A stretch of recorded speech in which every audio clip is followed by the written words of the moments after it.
You black business? I am black business. Do you support black businesses? Listen, I support black business because I am black business. Black Business Expo, one of the largest business showcases in the history of black business in the world. The world! Sign up today at www.blackbusinessexpousa.com or call 919-308-9090. I am black business. I am black business.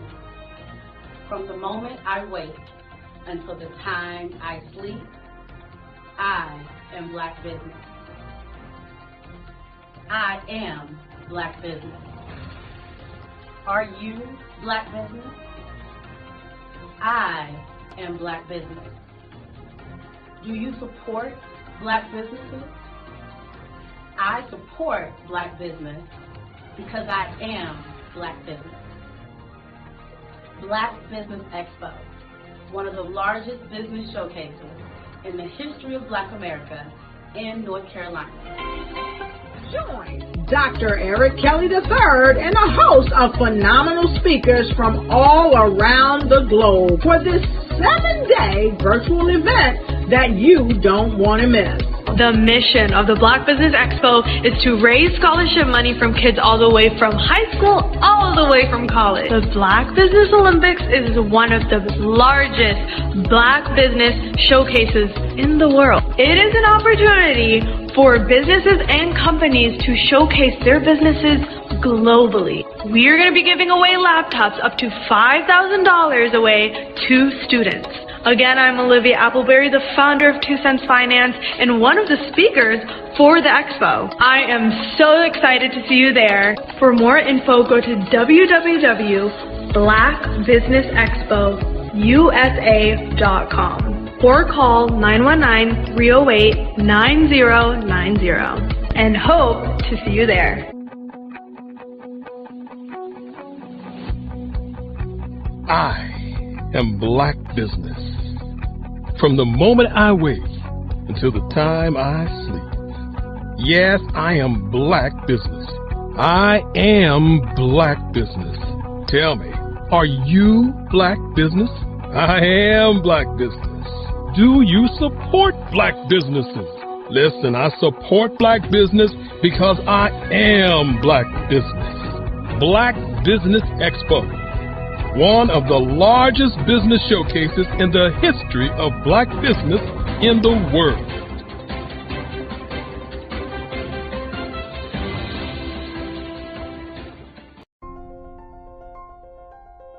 What if you could build your own city? A place where every child can find nurturing people to help them achieve their full potential.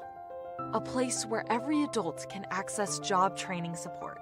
Where health education is abundant, where social justice ruled the land, a place without limitations. Welcome. You have arrived at STEM City, USA. It is what every city should be, a safe and trusted community where you find people and resources to help you become everything you are and beyond. STEM City is unlike anything you have ever experienced. It is a digital twin of the world around you, only better. STEM City is about energy and soul renewal. It is more than a digital world. You can almost feel the power of live cultural events, music, and theater. STEM City promises a better future for children with caring mentors and hands-on activities with dedicated tutors to support our youth. STEM City is your passport to a healthy lifestyle, with weekly events addressing our community's many issues. STEM City is your financial well-being, with helpful information on wealth management, career advancement, job training, and so much more. STEM City is the community you deserve. It is the city where your dreams can come true. STEM City, USA. A place in the sky that is accessible to all who reach for the stars.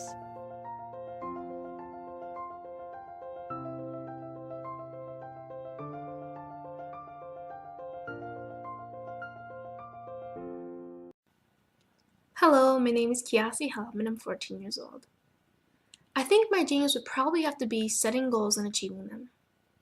I say this because ever since I was young, I always wanted to be an author, and at age 11, I ended up achieving this. But not only did I end up becoming an author, I ended up becoming a public speaker, a publisher, a business owner, all these great things. The name of my business is Written by Kids Publishing Company.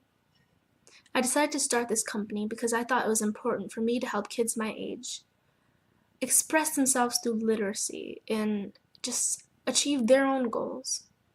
Because to me, achieving goals is the best thing in the world to feel. It's you just achieving things and aspirations that you set for yourself.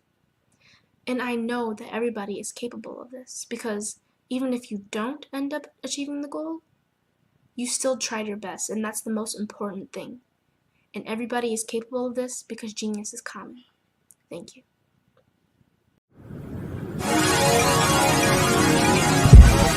Hi, I'm Carolyn Wilson of Magnify Your Essence, and I am the Fearless Magnified Educator. I am a motivational speaker, an empowerment expert who educates, teaches, guides, empowers, motivates, and inspires women, men, and children of all ages.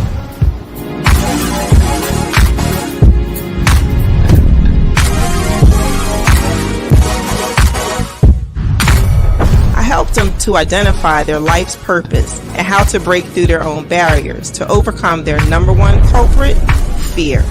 I'm the master of positive thinking and being able to strategically align your gifts and your talents with your purpose. My journey to finding your true you, and I want everyone else to find it as well. It's not about me, it's about you. So I've come to learn that to whom much is given, much is required. That's why we're here today.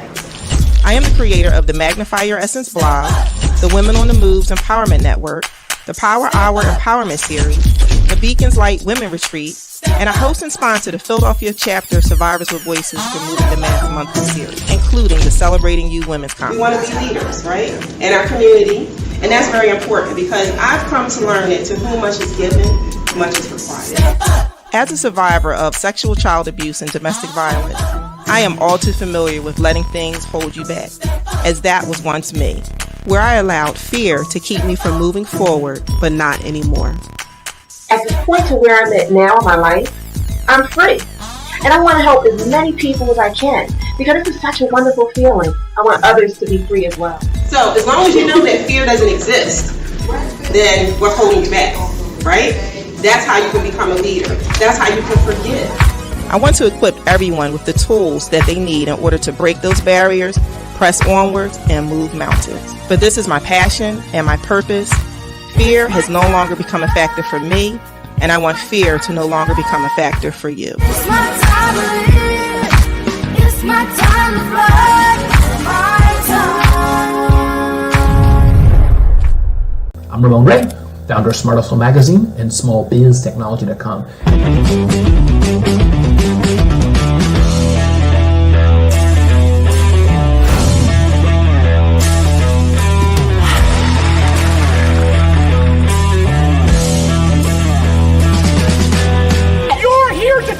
To celebrate small business success. Stand up on your feet. You rocked the house. Hey, thank you. It was amazing. Didn't we learn? For me, success comes from failure. One thing not to do is shake somebody's hand like this.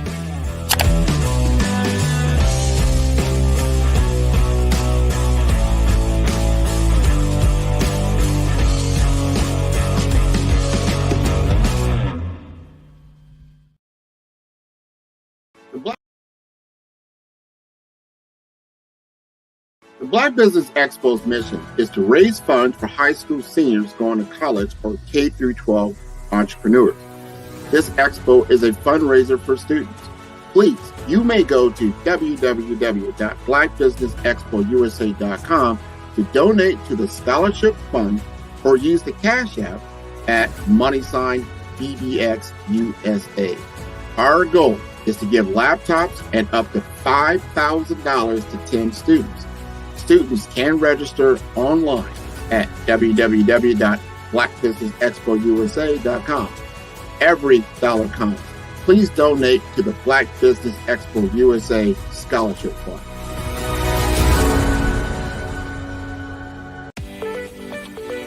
You are in the right place at the right time. The Black Business Network opens again for its Black Business Olympics, a 24/7 broadcast on business, strategies, global branding, social media marketing, finance, advertisement, and much, much more. Featuring the top, most powerful entrepreneurs and speakers and thought leaders from all around the world as they gather together for this phenomenal event.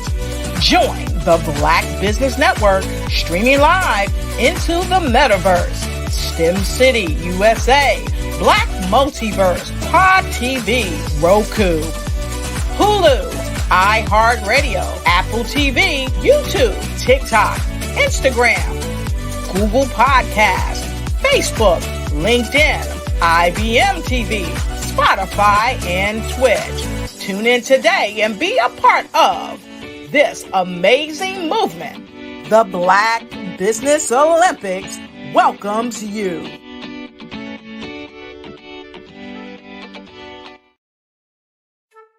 This is Dr. Arnold T. Petsworth. He's the owner of Petsworth Vet World. Business was steady, but then an influx of new four-legged friends changed everything. Dr. Petsworth welcomed these new patients. The only problem, more appointments, meant he needed more space. That's when Dr. Petsworth turned to his American Express business card, which offers flexible spending limits that adapt with his business.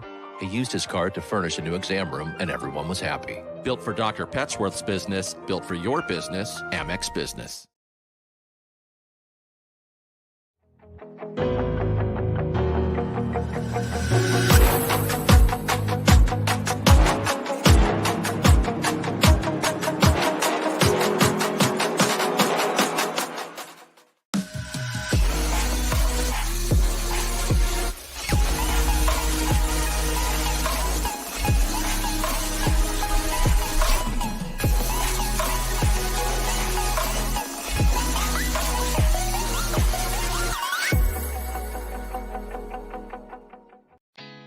Did you know women represent just 3% of Fortune 500 CEOs and less than 15% of corporate executives at top companies worldwide?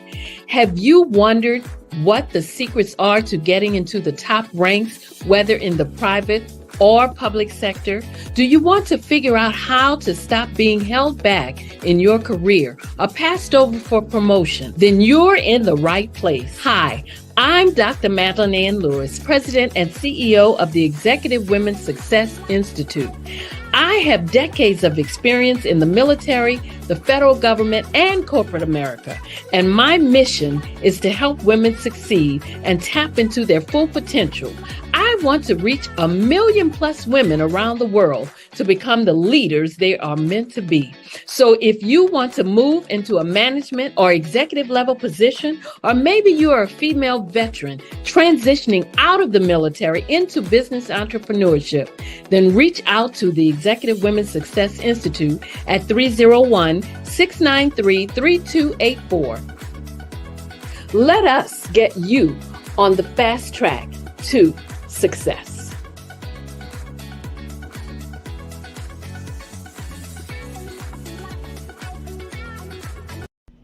Why do I do what I do? You know, my life coach asked me that a few years ago. And she said, Tony, what's your why? And I told her, and she said, girl, you've already accomplished that. Perhaps you need a new why. Hi, Tony Harris, Amy Hoydu with Say It Said Marketing, one of your students.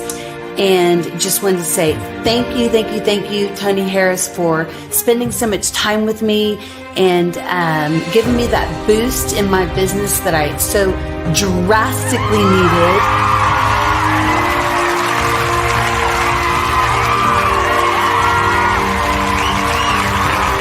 My why is to touch, move, and inspire my clients to take drastic steps to be better than they were before they met me. I'm a resource. I'm a connector.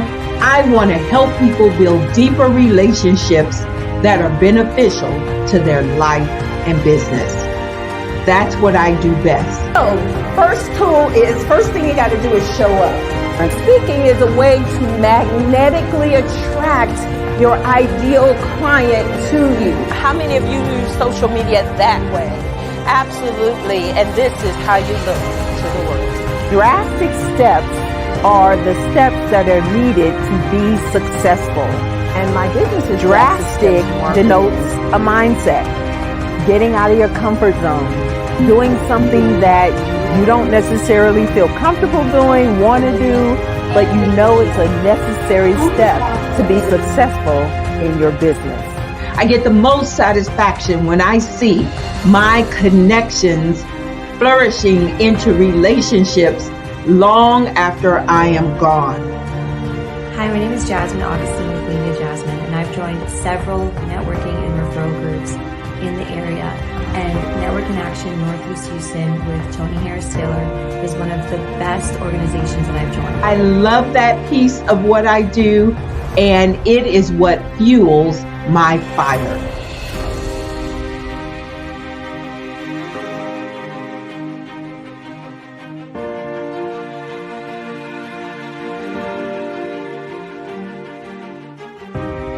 My name is Tony Harris Taylor, saying take a drastic step today for a fantastic tomorrow.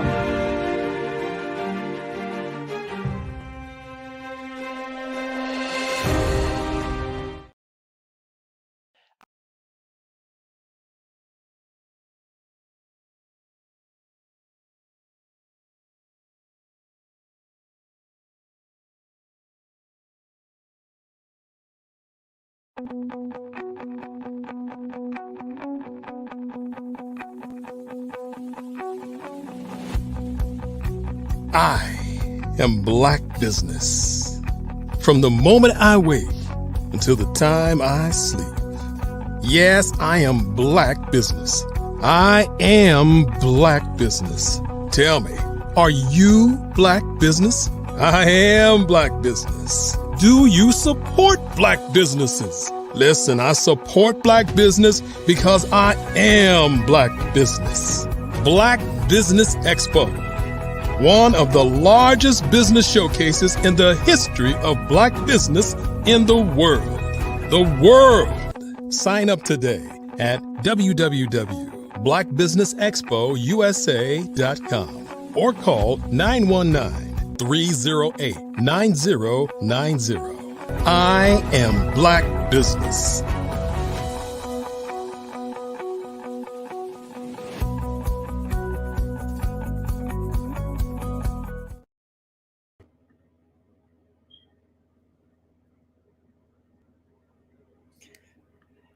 Good afternoon, business owners, entrepreneurs, thought leaders, and corporations. Welcome to the Black Business Network. My name is Maria Bond of the Media Communication Group.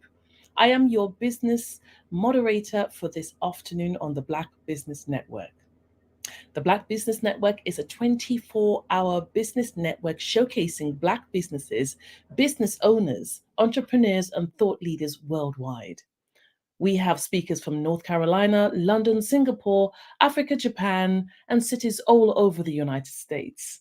The Black Business Network is a global community sharing its business knowledge to empower, inspire, and educate businesses about businesses. And of course, our first speaker for today is Caroline Wilson, the Fearless Magnified Educator.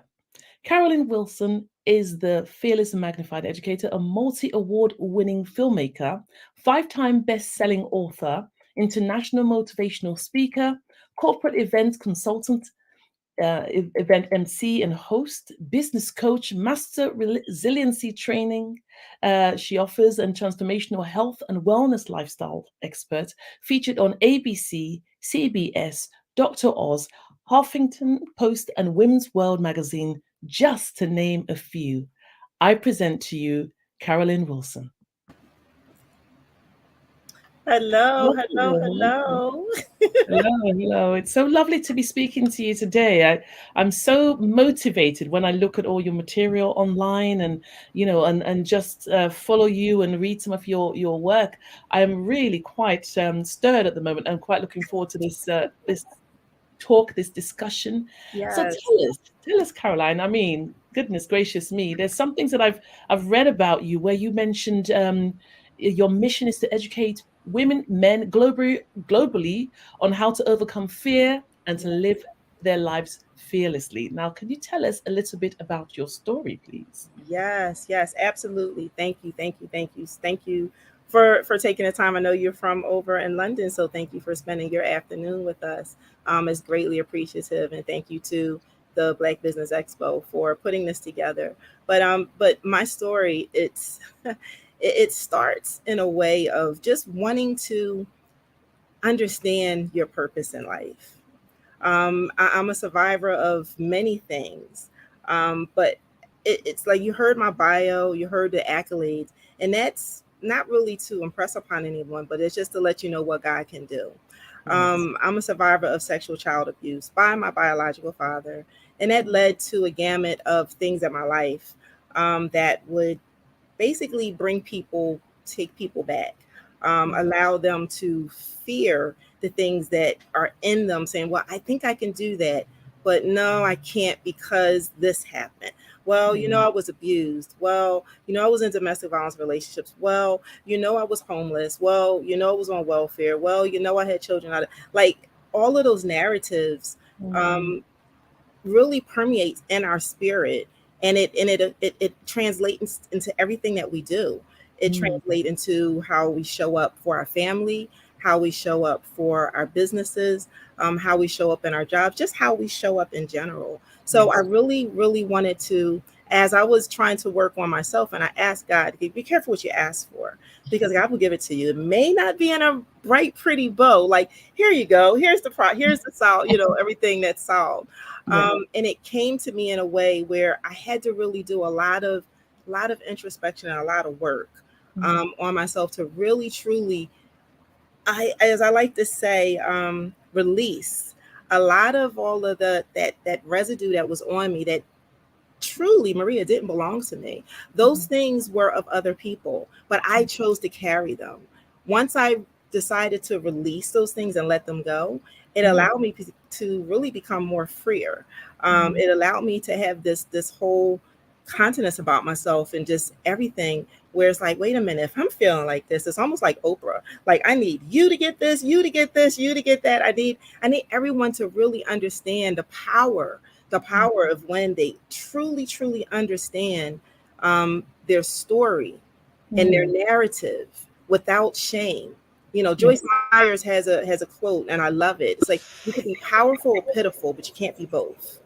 And so a lot of times with our stories, with all the things that I just talked about that happened to me, that's the part that I can hold on to and remain pitiful. See, but my bio is my power. Because that's me. That's innately who I am. God has already designed me to be that way. It's just that it was covered by all of the other stuff. And I allowed that to become my narrative. And I made a decision that that's not going to be the way I live the rest of my life. And I want to show other people how once they tap into this power, anything and everything that's destined for them, the world will literally become their oyster. And it's a better place and space to be. I know personally, so I'm not going to tell someone or show someone something that I didn't go through on my own. So totally understand that. And it takes great strength to deal with some of these issues, because many people want to hide it and they want to avoid it, and hopefully it will go away. That's usually the mindset. But to be able to face it and realize that actually it's about managing fear, managing pain as well, isn't it? Yeah, now, no, it is. It is, yeah. You said something really interesting. You said your bio is your power, and many people are afraid, aren't they, to talk about some things that seem like a stain. What opportunities came out of that? Because obviously, the drastic situations you went through would have deepened your your eyes. You would have seen and known, and it would have been something to get together. So what opportunities came out of that then? Wow. Yeah. Thank you for bringing that up. And that's why I said the world will become your oyster. I literally, in the process. So one of the things that is so interesting, my domestic, my abuse from my father was the foundation that led to the domestic violence, right? Statistically, that's usually what happens. And that's what happened in my case. But it's ironic how the power that I gained in the fight that I had to do with my domestic violence scenarios and going to court and just fighting for what was right. Yes. That prepared me for my next battle. And that was to address the issues with my father. Yeah. I had found out, like I said, I prayed for something. I kept asking God, something doesn't match. Like at this point, I had all these other accolades. So of course, that's my business resume. But then of course, I have my professional resume, serving on boards and, having my MBA and, being in leadership. So I have that background as well. Right. Yeah. But that background that I had didn't match the life that I was living or how I felt because of the other stuff. And I kept praying to God. I said, God, this doesn't make any sense. Here it is, you putting me at the table. I don't understand why I'm at the table, but I'm going to sit at the table and I'm going to pay attention. But you sat me at this table and I'm at the table with dignitaries and lawyers and officials, and I'm making changes for my city and, helping change laws and I'm really doing some monumental things because it was all for me. It was service, because service for me is everything. To whom much is given, much is required. And so I'm in this space and I'm like, well, God, I still feel like this 18-year-old that's how I felt. Like that was on welfare, that didn't really have a purpose. But yet you have me in these places and spaces and I don't understand why. I make it make sense. And so he made it make sense. and it was kind of like, okay, daughter, you asked for this. How bad do you want it? How bad do you want this freedom? How bad do you want this? So he gave it to me on a platter. Once again, it was not in a pretty bow. It was, you've been wondering about your father. You've been wanting to know this questions why. So he presented it to me. He presented it to me in a way that I would not have wanted anyone to have experienced what I had to go back through to readdress. I had buried this stuff. Like you talked about, people bury stuff and they don't talk about it. It was 30 plus years. I never talked about it again. I talked about it. I acknowledged it. Okay. I was transparent about it, but I wasn't vulnerable about it. And this made me become vulnerable about the fact that what my father did, he was still doing it. And I found out that he was doing it. And I had to make a choice, because I could have made a choice and said, you know what, my life is good. I have my MBA. My son is going to Princeton. Like, I'm good. I'm a supervisor. I don't need to worry about this stuff. But it was in my spirit. It says, no. You have to come forward. You have to make things right. Yes. So you have to make things right, not just for this little girl who, by the way, was my little sister that I never knew existed. But you have to make things right for you, because this is what you asked for. So how bad do you want it? So when I tell you I endured pain, that's pain that no one would really truly want to invoke on themselves. Yeah. But I knew the cost of it. It was my freedom. It was what I asked for. And so that once I went through that, it was, I got sick. My hair fell out. My hair is like long now, but it was gone because I got so stressed. I almost lost my job, my good government job. Like I almost lost everything. But what I gained was me. Yes. That was the sacrifice. And so once I got through that, and then God basically said, okay, so now I need you to show people this. And I need you to meet people where they're at. So then I just started, to be quite honest, in the process of me waiting for this court case to happen and me to face my father, because he was trying to throw me out as a bad witness, but that wasn't the case. And in this process, it was in my spirit to say, well, just go and show people what they can do with their lives. Okay, starting a business, I did that. Going back to school. Oh, I did that as an adult. Volunteering. That was my whole makeup. All the different things that I've done and I have accomplished, even in my mess, God told me to show people how to do this.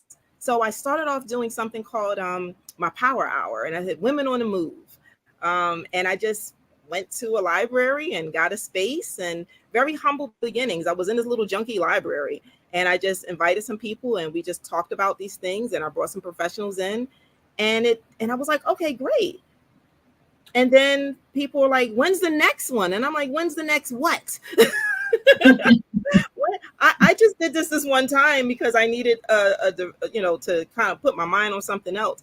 And to be quite honest, that just it just opened the doors. And I truly believe that when you open the doors to a lot of yeses, the yeses that feel right in your spirit, yes, it'll open the doors for something else. And that's literally how it started. Me just having something in a library, just having a little free session for the community, and people showed up and people were like, we went more. And I'm like, oh, okay, this is turning into a thing. And then that thing turned into me doing it for a year. And then that year turned into me doing a conference that is now I'll be celebrating my 9th year doing this conference, this women's conference, which then turned into me creating a blog, which then turned into my book, my first book, which then turned into my coaching, which then turned into my speaking, which then turned into my film, which then turned into me publishing other books and growing other authors to be best-selling authors, and now international speakers. And then it led to me being on national television. It led to me being a reoccurring guest on a national syndicated show. It allowed me to be on the cover of a world-renowned magazine. So I did not know that that's how it was going to end up. Yes. But it ended up because I chose me. And when you choose you, you open up the doors to the rest of the things that are already in line for you. It was already destined for me. And everything else that's going to come before me is already there. It's just waiting for me to step on the right path.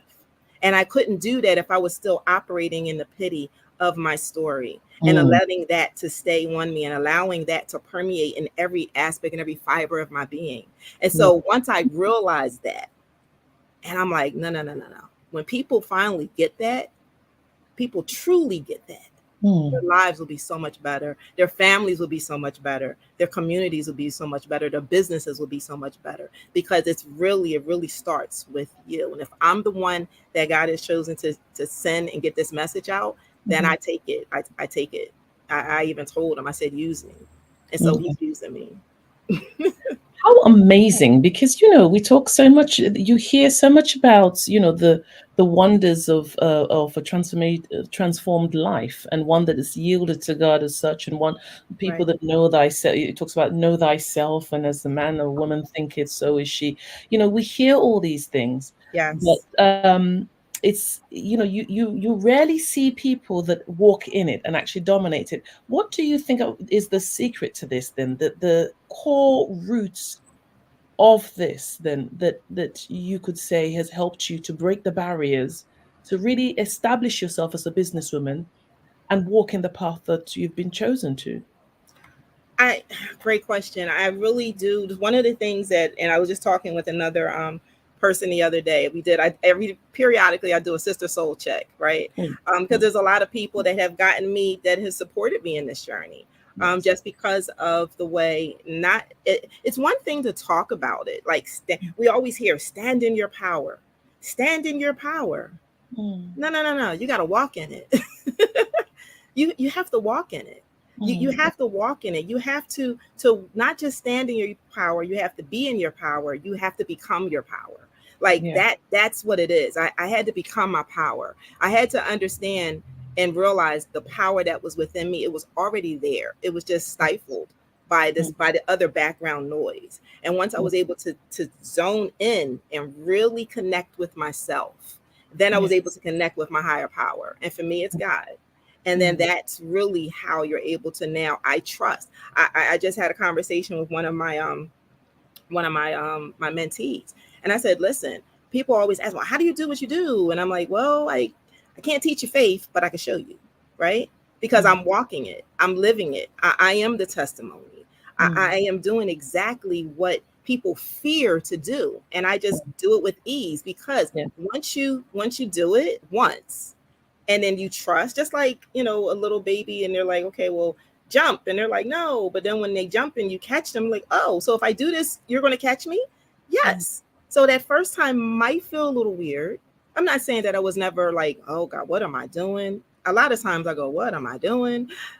But I still trust. I just learn to trust the things that are unseen, the things that I don't know. I just know that if God gives me the whisper and a tap and say, this is the what. Okay, you gave me the what. All right, now once I agree to what you give me, that what you put in my mind, what you put in my spirit, once I agree to that and say, okay, yeah, that's possible, then he will provide the where. Then he will provide the who. He will also provide the how. A lot of times people want to know, well, I don't know how to do it. Well, I can't go there because of this, because of that.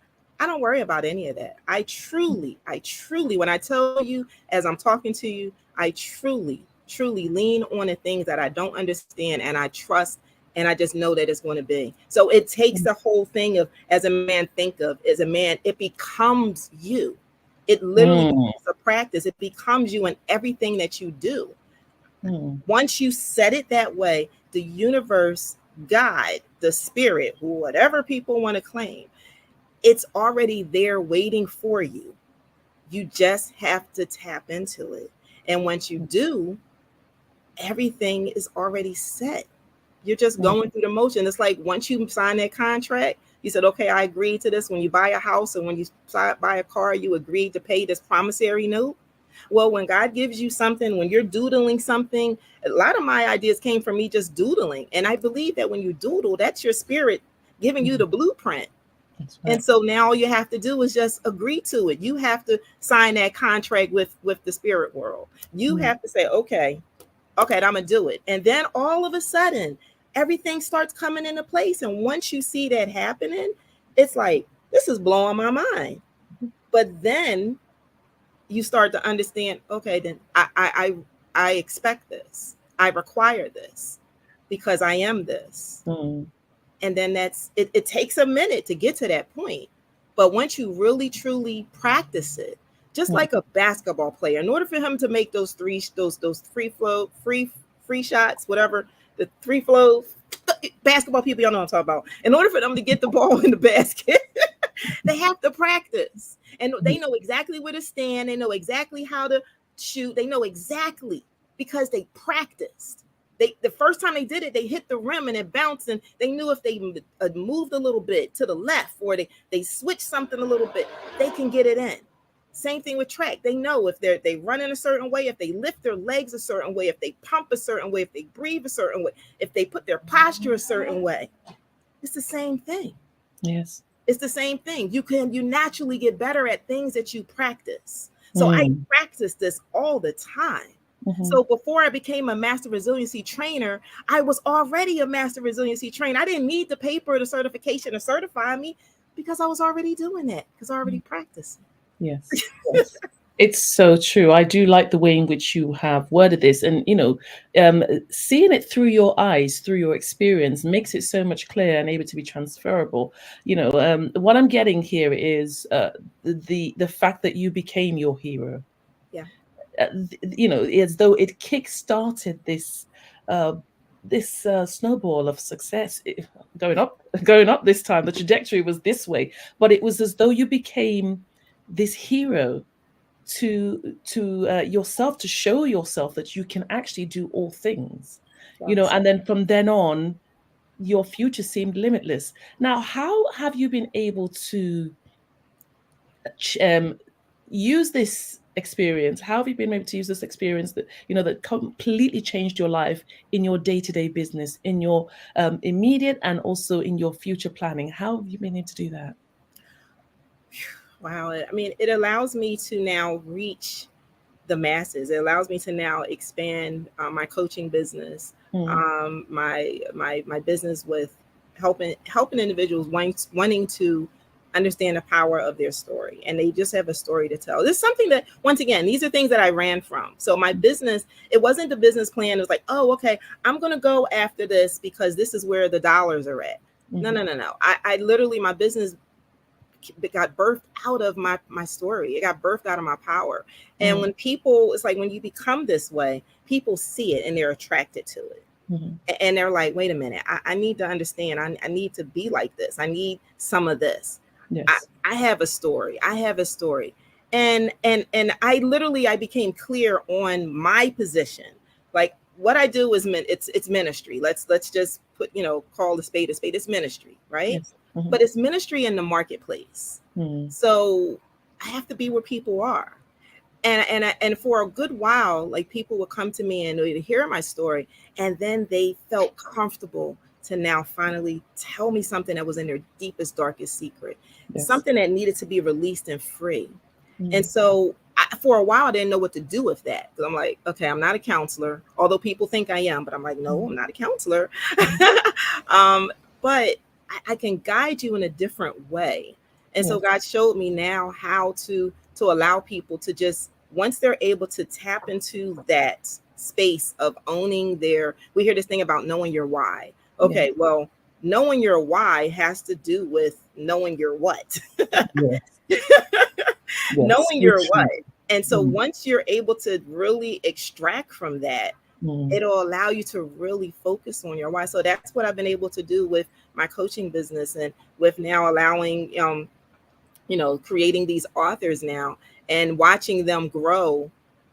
I'm just their stepping stone for them, watching them grow and now untap this innate awesomeness that was already inside of them. It's so many names and so many people that even that I coach officially and unofficially that I don't even know, the people who watch me, the people who've been impacted by me. And to me, it doesn't even matter, because if that's what the mission is and that's what's supposed to occur and what's supposed to happen, then that's it. So it's literally, it has allowed me to grow it in a way that God sees fit. I mean, it may not be the right business aspect, thing, but for me and where God is directing me personally, it allows my business to grow in a heart-centered way. Yes. It's at the end of the day, you said, you mentioned about, it's not so much about knowing the why, it's knowing the what, and then the why will then find it. It's quite a different approach, because we've always heard, it's knowing the why. You've got to know why you're doing what you're doing. But I guess in the end of the day, you could say, well, I'm doing it for this reason, or I'm doing it for that reason. But if you don't even know what you're doing, how do you write the vision? Right. How can you write the vision? Okay. Like, I'll give you an example. So like, it's so bizarre. When I got on Dr. Oz, and people thought that it had related to, my abuse and all the other stuff. And I'm like, no, it had really nothing to do with that. It really just because I knew my what at the time. My what was, I was about to turn 50. This was a few years ago. I was about to turn 50. I was, not happy with my weight. And I just was like, you know what? I need to go into being 50 and fabulous, not 50 and this, right? That was my vain part, right? But then really the other essence was the illness that I had invoked because of all the stress, because of all the things that had happened to me with uncovering the things and really working on myself. I wound up getting sick. To the point where I was on chemo, where the point I was on prednisone. I had developed all these autoimmune issues, and I was on the same path as my mother. My mother never lived to be past 51. And here it is, I was about to be 50.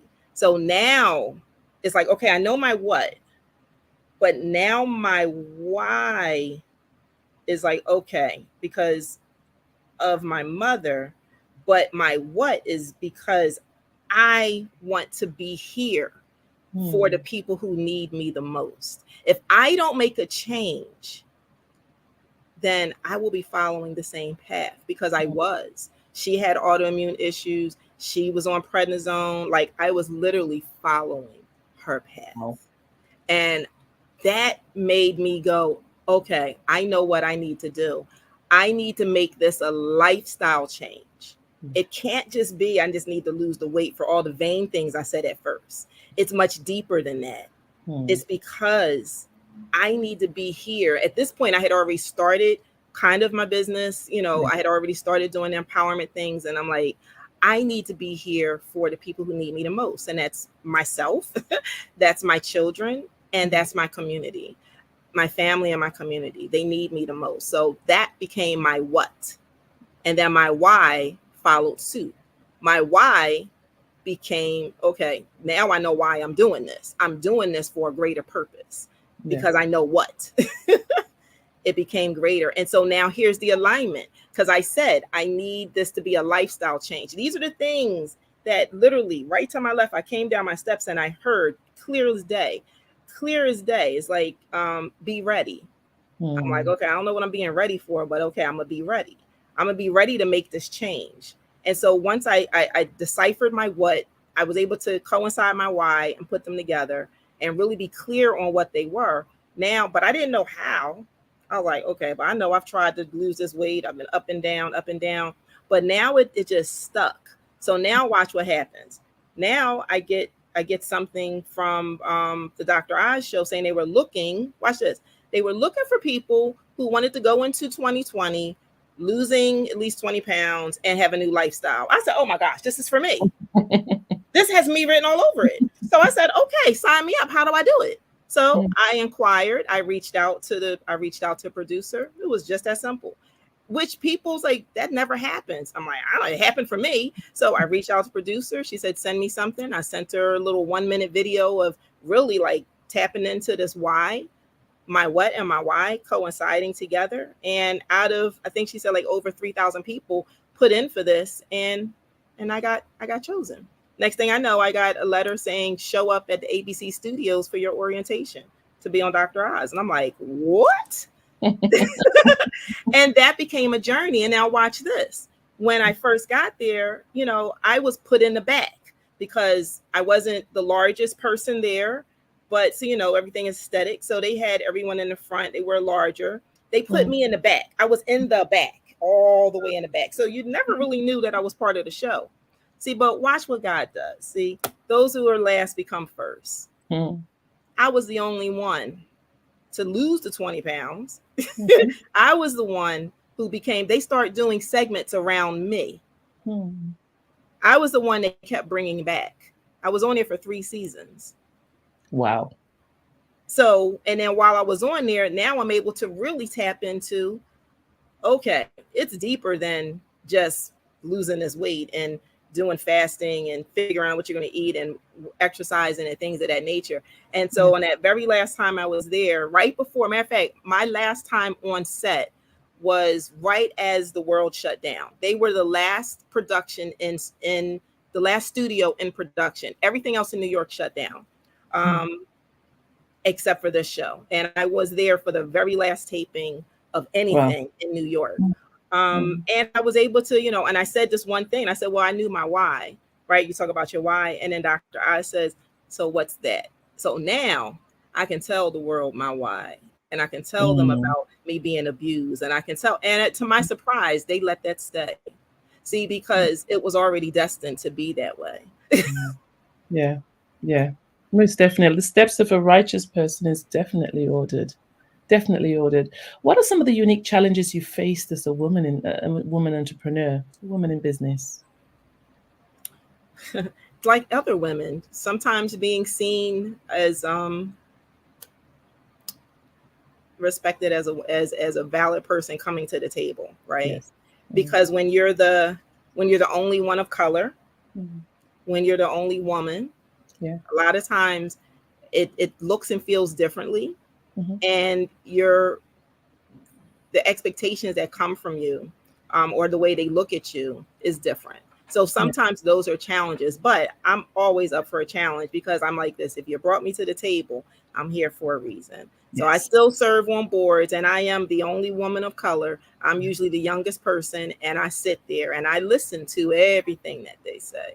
And I invoke and I give them a perspective because I listen. I like to listen.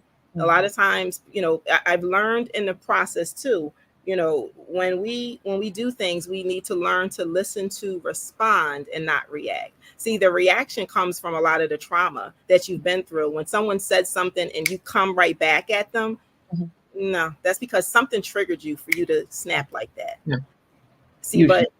But that's when I get to a point and I'll sit back and I'll just listen. Yes. Listen. Because now I get to listen, and then I get to determine whether a response is even required. True. Oh my goodness. Yeah, because sometimes it is and sometimes it isn't. But when the words that'll come out is going to be powerful, and it's going to give them a perspective. Because a lot of times, you know, sometimes, you know, like I said, being in business and then being in these spaces and places, being a woman entrepreneur, being a woman of color, you know, like I said, it does have its, when you're in a non-color world, right? When you're doing business in that aspect, you know, their expectations of you, it's like, okay, you're here.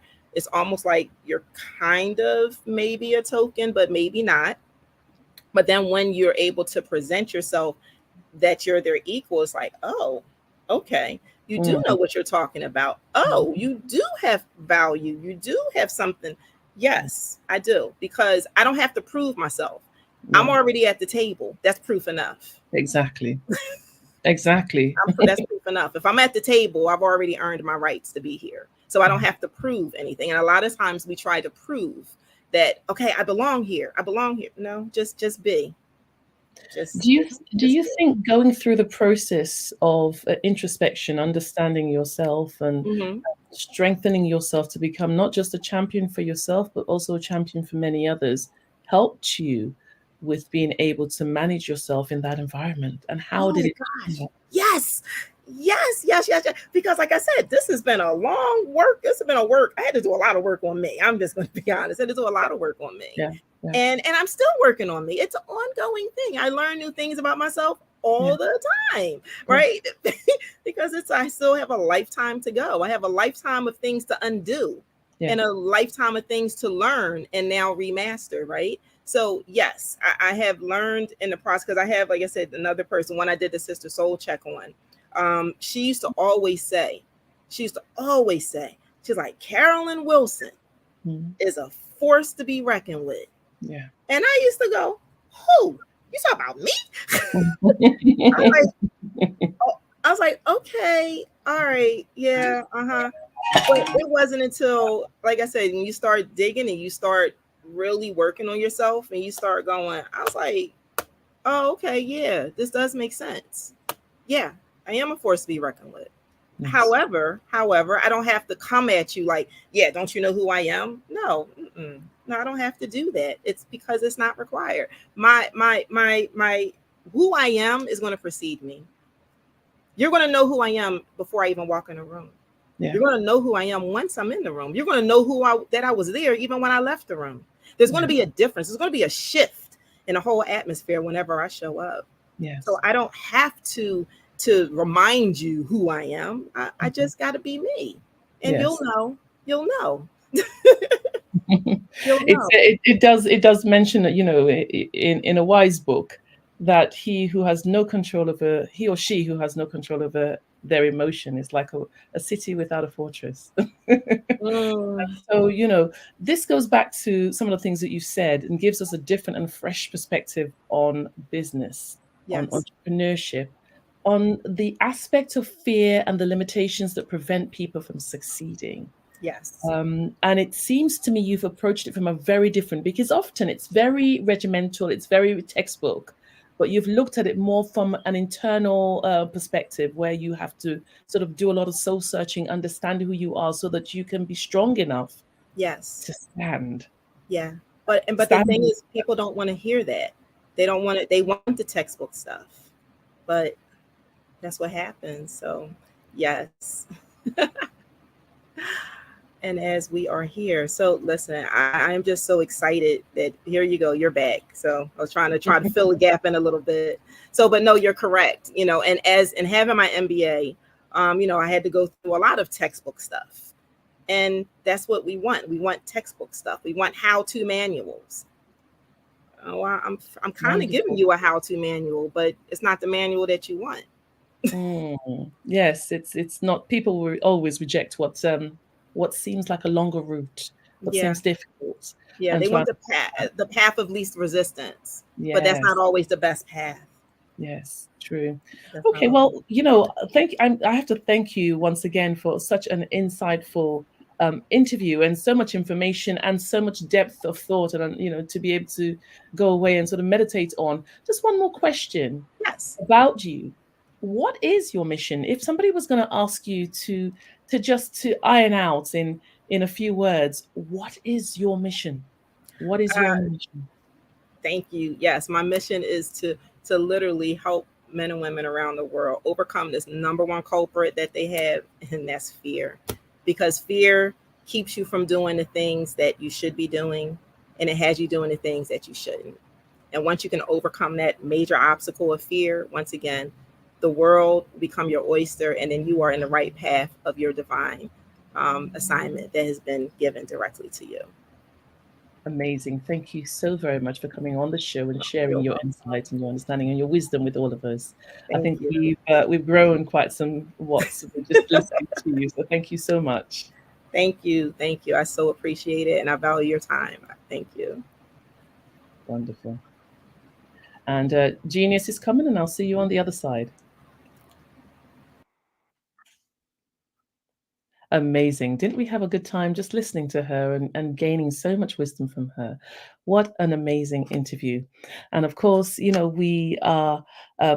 now going to talk about some of the things that keeps us going in this Black Business Expo. And of course, the Black Business Expo is on a mission to raise funds for high school seniors going to college or K-12 entrepreneurs. This expo is a fundraiser for students.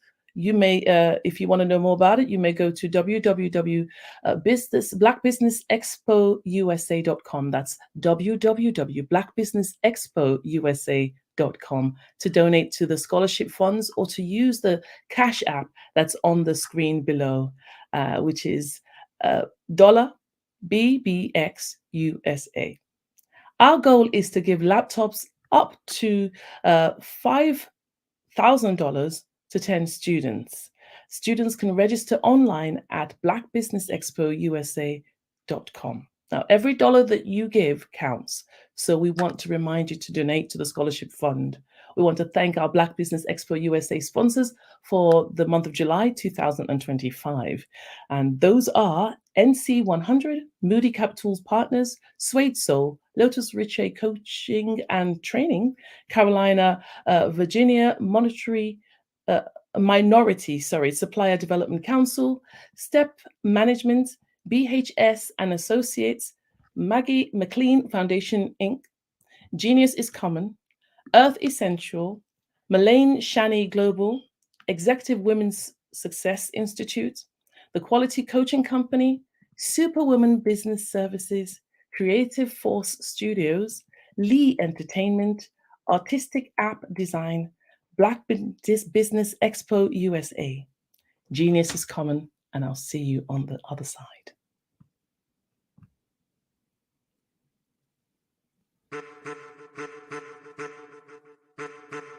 I am a child of the Most High God. He has gifted me in ways that I could not even imagine and didn't know.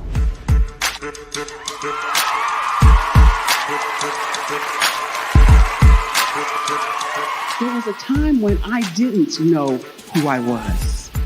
I listened to other people tell me who I should be, what I should do. I listened to people telling me that I should be a boutique owner, that I should be a construction manager, that I should be a laborer. Have you ever felt like you should do something else, be something else, go somewhere else, be wherever you wanted to be, and you felt like you were in a box? Anybody in the room? And you couldn't get out? Anybody in the room? And you kept trying to go and go and you couldn't get out? Anybody in the room? But let me tell you, you need to rock the box. Rock the box.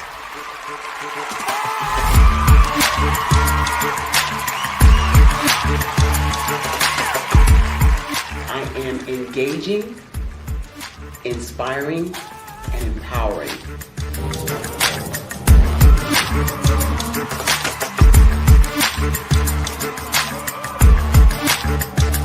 I would give you everything I know.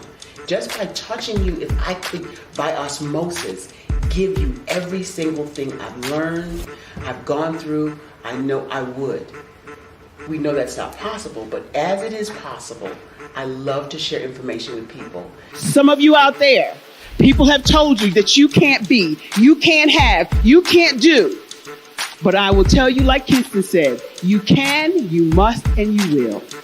If it's to be, it's going to be me. You got to say it. If it's to be, it's going to be. If it's to be, it's going to be. If it's to be, it's going to be.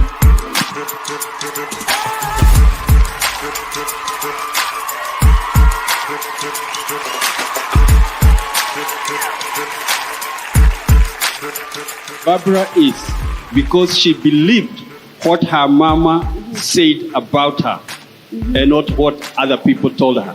Every day you wake up, when you're in a situation, it's your choice whether it's an advantage or the disadvantage. She gained her confidence and her life, and now she is a testimony. If I can help you elevate yourself, then I feel like I'm elevating my own self as well.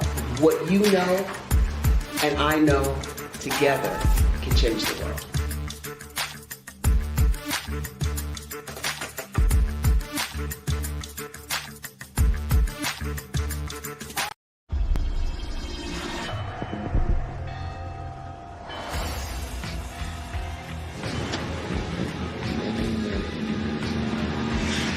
La connexion. La connexion.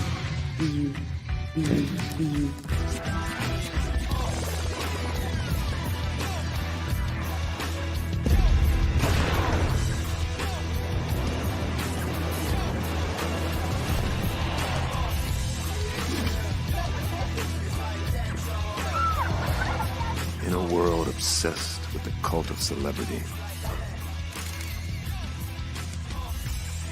I challenge you not to aspire to anyone else's greatness, but instead strive to reveal and ignite the greatness within you. Are you serious? I totally think that that's it. Hey. No! Hey! To me, sexy is a man that knows who he is and what he wants. He's comfortable. You look at him, you see him, he's just comfortable being himself. And you're like, Baby, be you. Be you, baby. Just be you. I like it. Introducing the Be You collection, exclusively available at K&G Fashion Superstore.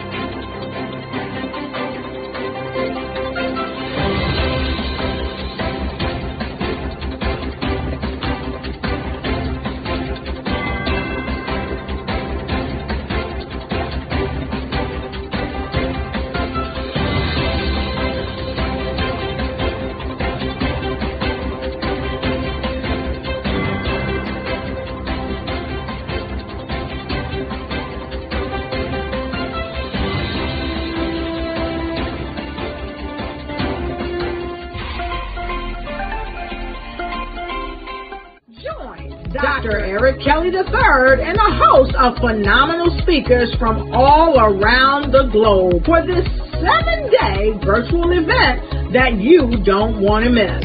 The mission of the Black Business Expo is to raise scholarship money from kids all the way from high school all the way from college. The Black Business Olympics is one of the largest Black business showcases in the world. It is an opportunity for businesses and companies to showcase their businesses globally. We are going to be giving away laptops up to $5,000 away to students. Again, I'm Olivia Appleberry, the founder of 2 Cents Finance and one of the speakers for the expo. I am so excited to see you there. For more info, go to www.blackbusinessexpousa.com or call 919-308-9090 and hope to see you there. I am Black business. From the moment I wake until the time I sleep. Yes, I am Black business. I am Black business. Tell me, are you Black business? I am Black business. Do you support Black businesses? Listen, I support Black business because I am Black business. Black Business Expo, one of the largest business showcases in the history of Black business in the world. The world. Sign up today at www.blackbusinessexpousa.com or call 919-308-9090. I am Black business. I am Black business. From the moment I wake until the time I sleep, I am Black business. I am Black business. Are you Black business? I am Black business. Do you support Black businesses? I support Black business because I am Black business. Black Business Expo, one of the largest business showcases in the history of Black America in North Carolina. Join Dr. Eric Kelly III and a host of phenomenal speakers from all around the globe for this 7-day virtual event that you don't want to miss. The mission of the Black Business Expo is to raise scholarship money from kids all the way from high school, all the way from college. The Black Business Olympics is one of the largest Black business showcases in the world. It is an opportunity for businesses and companies to showcase their businesses globally. We are going to be giving away laptops up to $5,000 away to students. Again, I'm Olivia Appleberry, the founder of 2 Cents Finance and one of the speakers for the expo. I am so excited to see you there. For more info, go to www.blackbusinessexpousa.com or call 919-308-9090 and hope to see you there. I am Black business. From the moment I wake until the time I sleep. Yes, I am Black business. I am Black business. Tell me, are you Black business? I am Black business. Do you support Black businesses? Listen, I support Black business because I am Black business. Black Business Expo, one of the largest business showcases in the history of Black business in the world.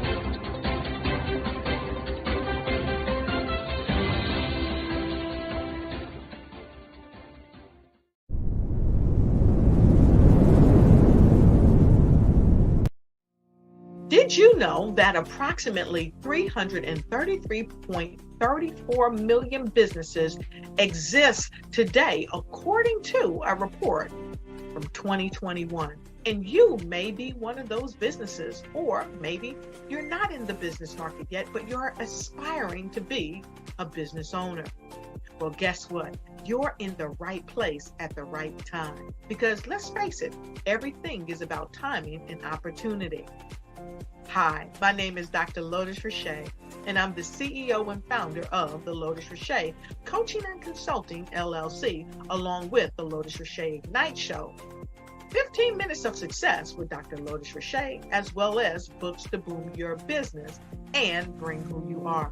And today, I want to bring this amazing message to you about the Black Business Network, and the Black Business Olympics. See, the Black Business Network and the Black Business Olympics is designed to help people just like you, that's right, that look like me, to take their business to the next level. Not just in your front yard or your backyard, but globally. The Black Business Network and Black Business Olympics is designed not to just help you survive, but to help you thrive. So join us today as we come together with businesses all around the world to support our students, our children, our young teens, our young entrepreneurs. What we do is we come together to help raise funds for students who are aspiring to be business entrepreneurs, who are aspiring and who are thriving in college. We endow them with a wonderful opportunity to gain scholarship of either a laptop or several thousands of dollars. And we invite you to help be a contributor to this amazing opportunity to help someone that looks just like you. So join us today at our website and let us connect with you and help you ignite and take flight in every area of your life on the Black Business Network and the Black Business Olympics. I'll see you on the other side.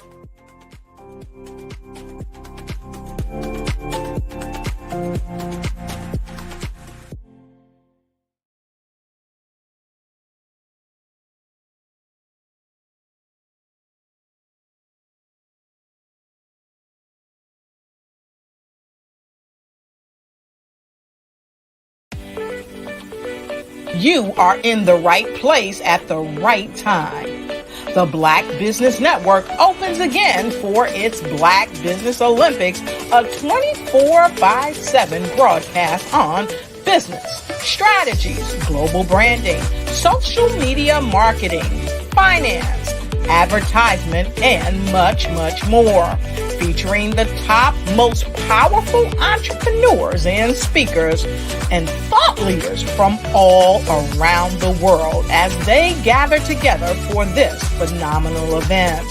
Join the Black Business Network streaming live into the metaverse, STEM City, USA, Black Multiverse, Pod TV, Roku, Hulu, iHeartRadio, Apple TV, YouTube. Good afternoon, business owners, entrepreneurs, thought leaders, and corporations. Welcome to the Black Business Network.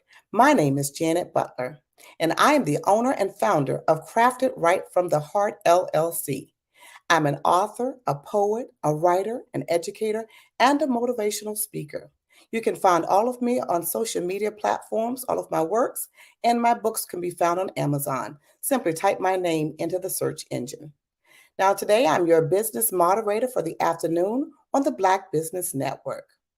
The Black Business Network is a 24-hour business network showcasing Black businesses, Black owners, entrepreneurs, and thought leaders worldwide. Now, we have speakers from London, Singapore, Africa, Japan, North Carolina, Chicago, New York, Los Angeles, and cities all over the United States. The Black Business Network is a global community, sharing its business knowledge to empower, inspire, and educate businesses about businesses. So today, I will be doing a fireside chat with Mrs. Carolyn Wilson.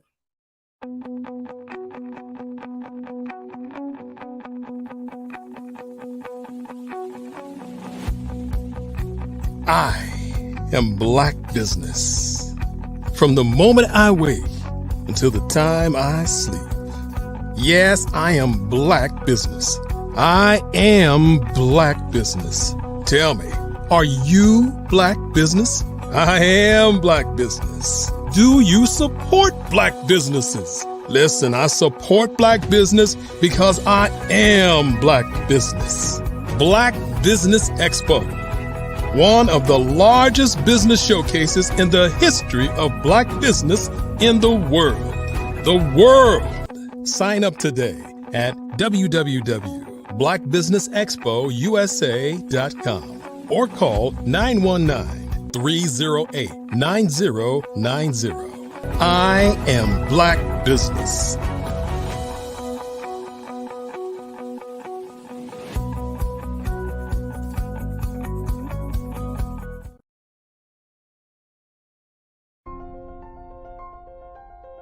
What if you could build your own city? A place where every child can find nurturing people to help them achieve their full potential.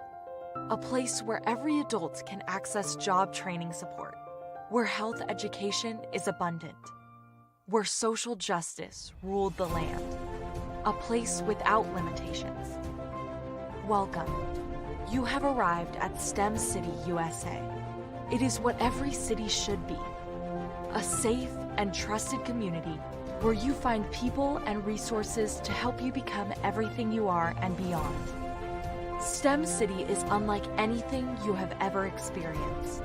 It is a digital twin of the world around you, only better. STEM City is about energy and soul renewal. It is more than a digital world.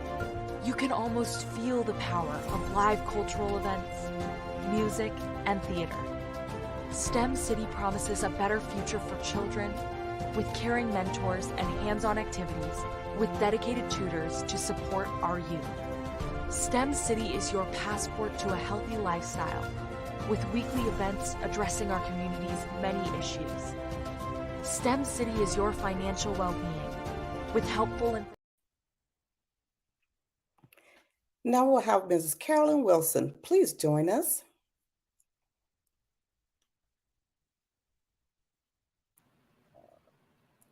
Hi, Mrs. Wilson. Thank you for joining us. Yes. Hi. How are you, Miss Butler? Listen, so now the roles are reversed. So yes, it is. I got to sightsee a little bit earlier. I love that. Oh, okay. Thank you. Thank you. So let's just learn a little bit about you. So tell us a little. I was trying to, while we were waiting, I was trying to pull up some information. So tell us a little about who you are.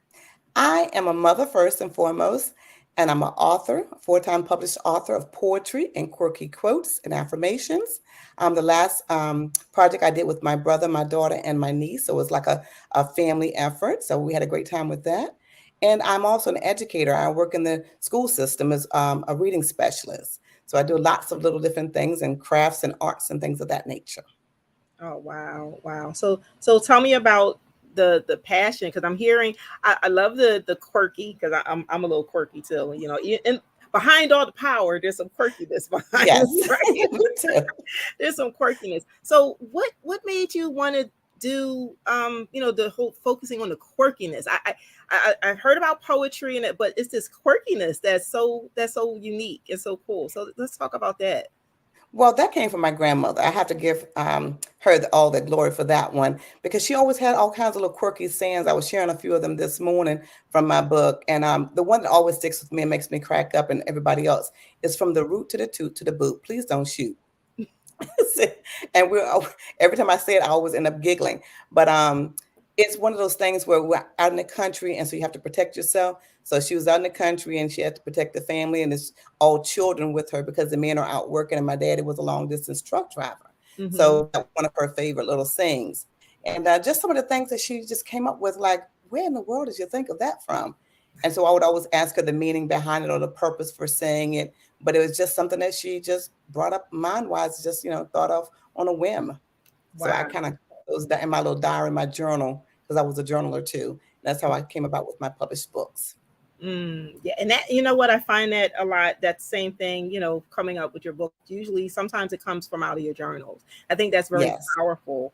Now I also heard you say, you're an educator, which thank you. So, school year is about to start. So thank you for being an educator and inspiring. I'm assuming it's great. Is it like for youth? It is for youth. I have the elementary grade level, so I'll be servicing students in K through 5, but more so on the side of me being a reading specialist, I'll be building capacity within the educators or teachers and working in that role.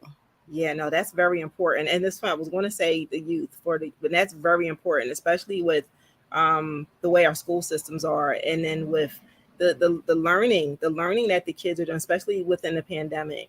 I don't know, maybe this would be something. I know you have your poetry side, but I know because the school year is starting, and anyone that's watching, What are some of the things and pointers that you can maybe give to some parents for their students who may have a learning difference? And I have a student with my daughter has a learning difference. Matter of fact, both my children have learning differences. So I kind of understand that aspect. But coming from an educator standpoint, what are some of the things that you can share with parents out there with that they can set their children off to a right start for the school year? For me, I always tell parents just to get actively engaged with the process of the school system. Know when they're in, know when they're out, know what their schedules are like. If they're struggling readers, get the assistance and support that you need because there's so many resources out here. But always be an advocate for your child first and know that you are that first advocate, that first point of contact. So it starts with you and it starts at home.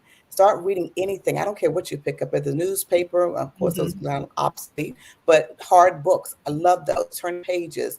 It could be just a quirky quote, from any book. Small, short poetry, rhymes. And I love to start off with rhymes because they love to hear that. Yeah. And just starting with their names, writing the names, knowing the letters in those and the sounds that represent those letters. So it can come from different angles. It depends on what type of support you need. But my biggest thing is be an advocate for your child. Reach out to the school system first and foremost, because that's where most of the day your child is going to spend most of that time with those teachers and educators.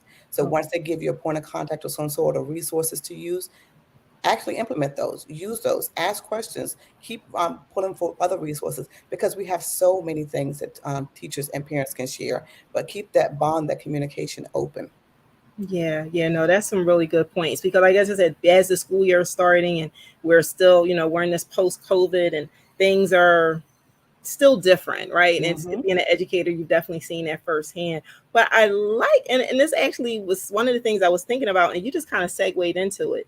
Just this balance, because we are part of this business network. I just want to put a shout out there for the kids, because this is for the kids, and just to make sure that our kids are on a great start.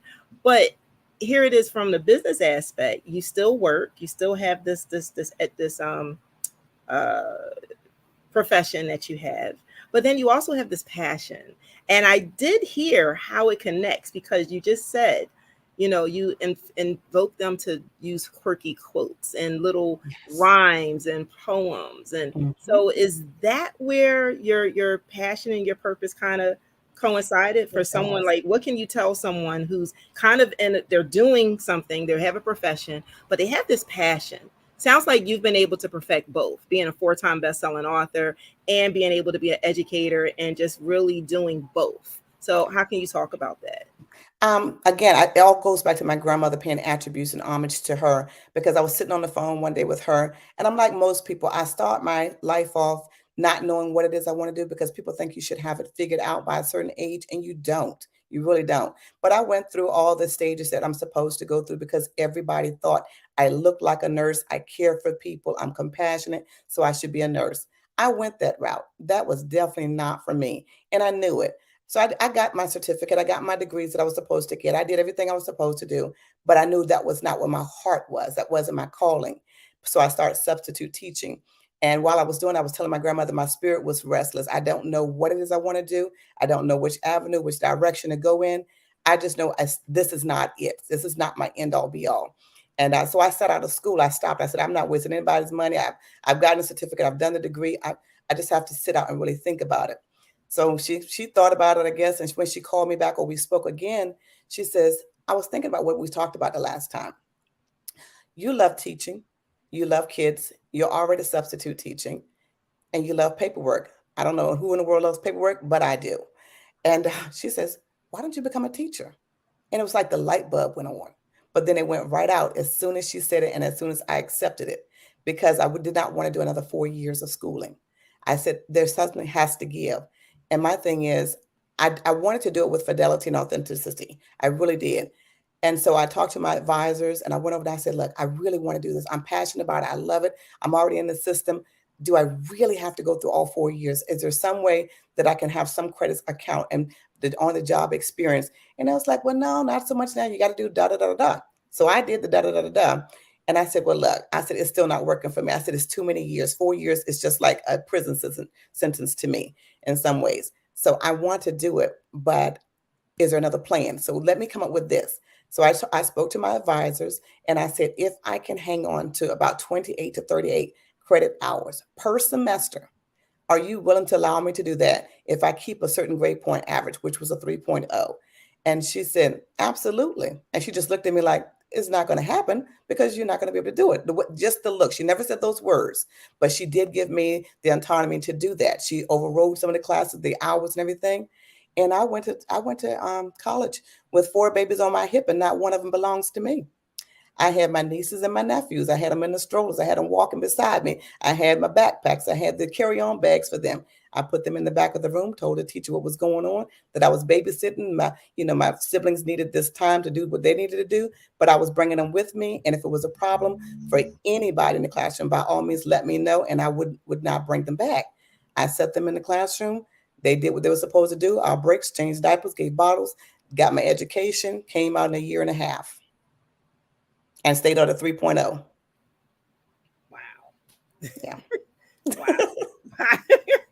I know that was a lot. That was a lot. Wait a minute. It almost sounded like me. I'm like, wait a minute.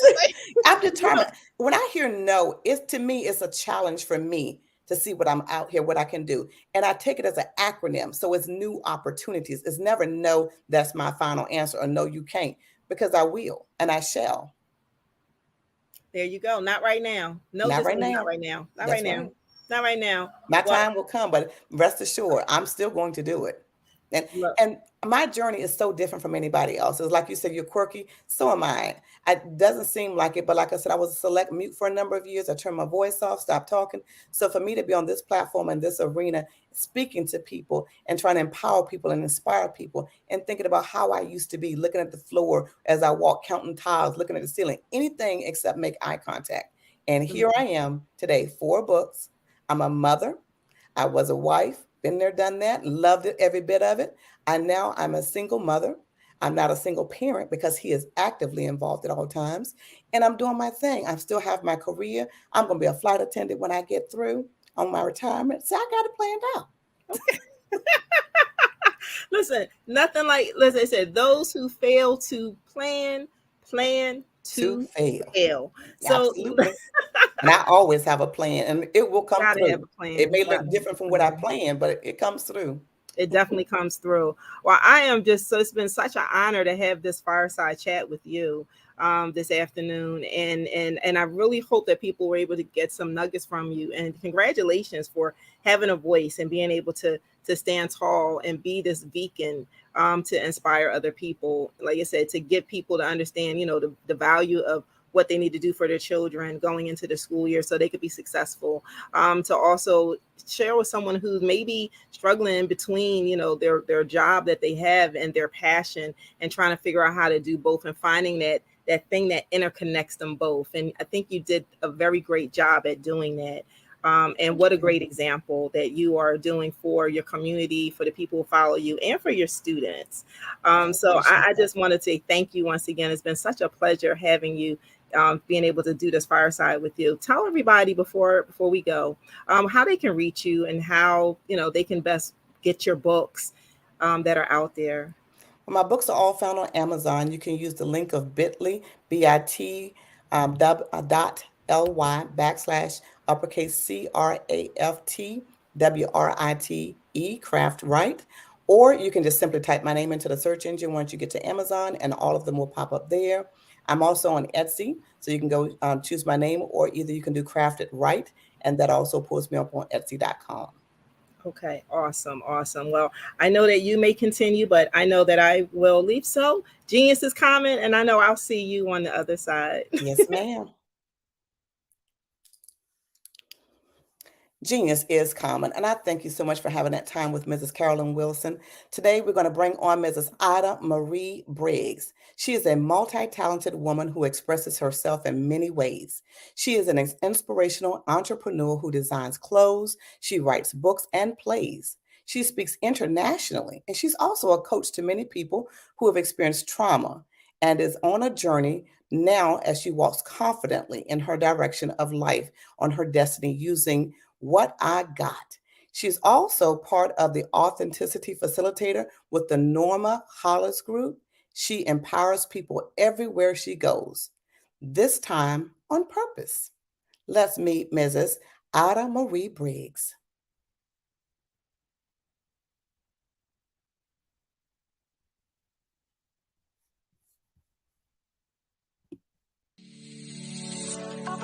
Did you know that our black dollar only lasts for 6 hours in our community?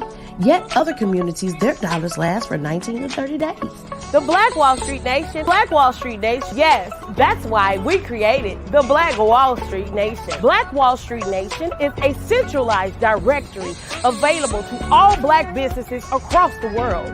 It was created for businesses like you, the ones that want to start and the ones who have a dream that have already started, such as businesses like Drop in a Bucket Productions, Valito Foods, Sugar Tea Branding Firm, All the Dazzle, Bun Cakeaholic, Miss Riot, and you. We'll have marketing, seminars, and some funding coming soon just for you. So, we want you to come and join us at www.blackwallstreetnation.com. See you there.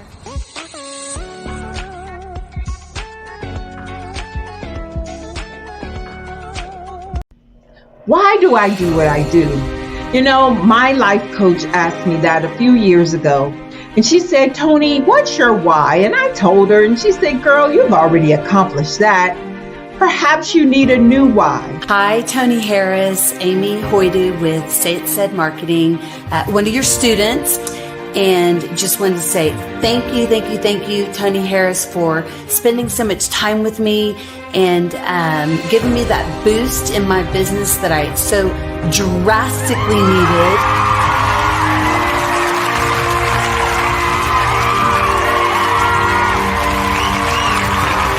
My why is to touch, move, and inspire my clients to take drastic steps to be better than they were before they met me. I'm a resource. I'm a connector. I want to help people build deeper relationships that are beneficial to their life and business. That's what I do best. So, first thing you got to do is show up. And speaking is a way to magnetically attract your ideal client to you. How many of you use social media that way? Absolutely, and this is how you look to the world. Drastic steps are the steps that are needed to be successful. And my business is drastic denotes a mindset. Getting out of your comfort zone. Doing something that you don't necessarily feel comfortable doing, want to do, but you know it's a necessary step to be successful in your business. I get the most satisfaction when I see my connections flourishing into relationships long after I am gone. Hi, my name is Jasmine Augustine with Media Jasmine, and I've joined several networking and referral groups in the area. And Network in Action Northeast Houston with Tony Harris Taylor is one of the best organizations that I've joined. I love that piece of what I do, and it is what fuels my fire.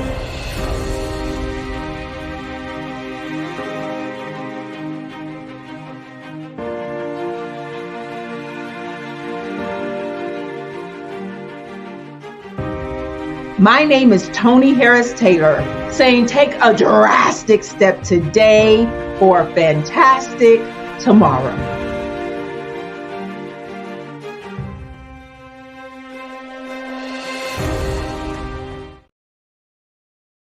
I'd like you to imagine with me, if you will, opening an app where you can collaborate with like-minded individuals from around the world, get inspiration and in-app tools to launch and grow your business, as well as share your knowledge and earn compensation, all in one app. Well, the name of that app is Truso, short for Truly Social. Hi, I'm Matthew Newman, the founder and CEO of Truso. A new concept in social media, Truso is designed from the ground up to be a platform that's both social and empowering for all its users. How exactly do we do that? I'm glad you asked. First, Truso brings the world together via video. Psychologists assert that video provides a significantly more effective connection than audio only. When you enter a community on Truso, you're face to face. Second, on Truso, you don't have to have 1 million followers to monetize. Our business model allows all hosts and moderators to monetize, no matter the size of your following. By one, producing fee-based content, and 2, inviting others to join the platform as subscribers. Even more, Trousseau has an in-app resource library with over 100 free resources, forms, and documents to help you build your brand and grow your business. Third, Trousseau is inclusive. The deaf and hard of hearing communities make up 360 million people worldwide. Unlike audio-only apps, Trousseau embraces this community, providing a networking platform that allows them to participate via video and closed captioning. We even have a deaf and hard of hearing foundation in the works as well. Fourth, Trousseau is both social and safe. We refer to Trousseau as a virtual extension of the beauty shop, barbershop, and brainchild of the community. A place where there's laughter, along with wisdom, growth-oriented conversation, and genuine connections in a safe space. Trousseau even has proprietary security to ensure we maintain a safe environment for everyone. Where are we at now? Trousseau is live, y'all. We've launched in beta and we're acquiring users daily. We have an incredible development and marketing team, plus amazing celebrity influencers at the table, helping us spread the word around the globe, beginning within the African diaspora and beyond by creating a safe space for growth, connection, and collaboration. We're truly excited about Trousseau. We've created something special for which there is a global market. And we invite you to embark on this journey with us as a shareholder. The future for Trousseau is truly bright. Join us and let's go there together.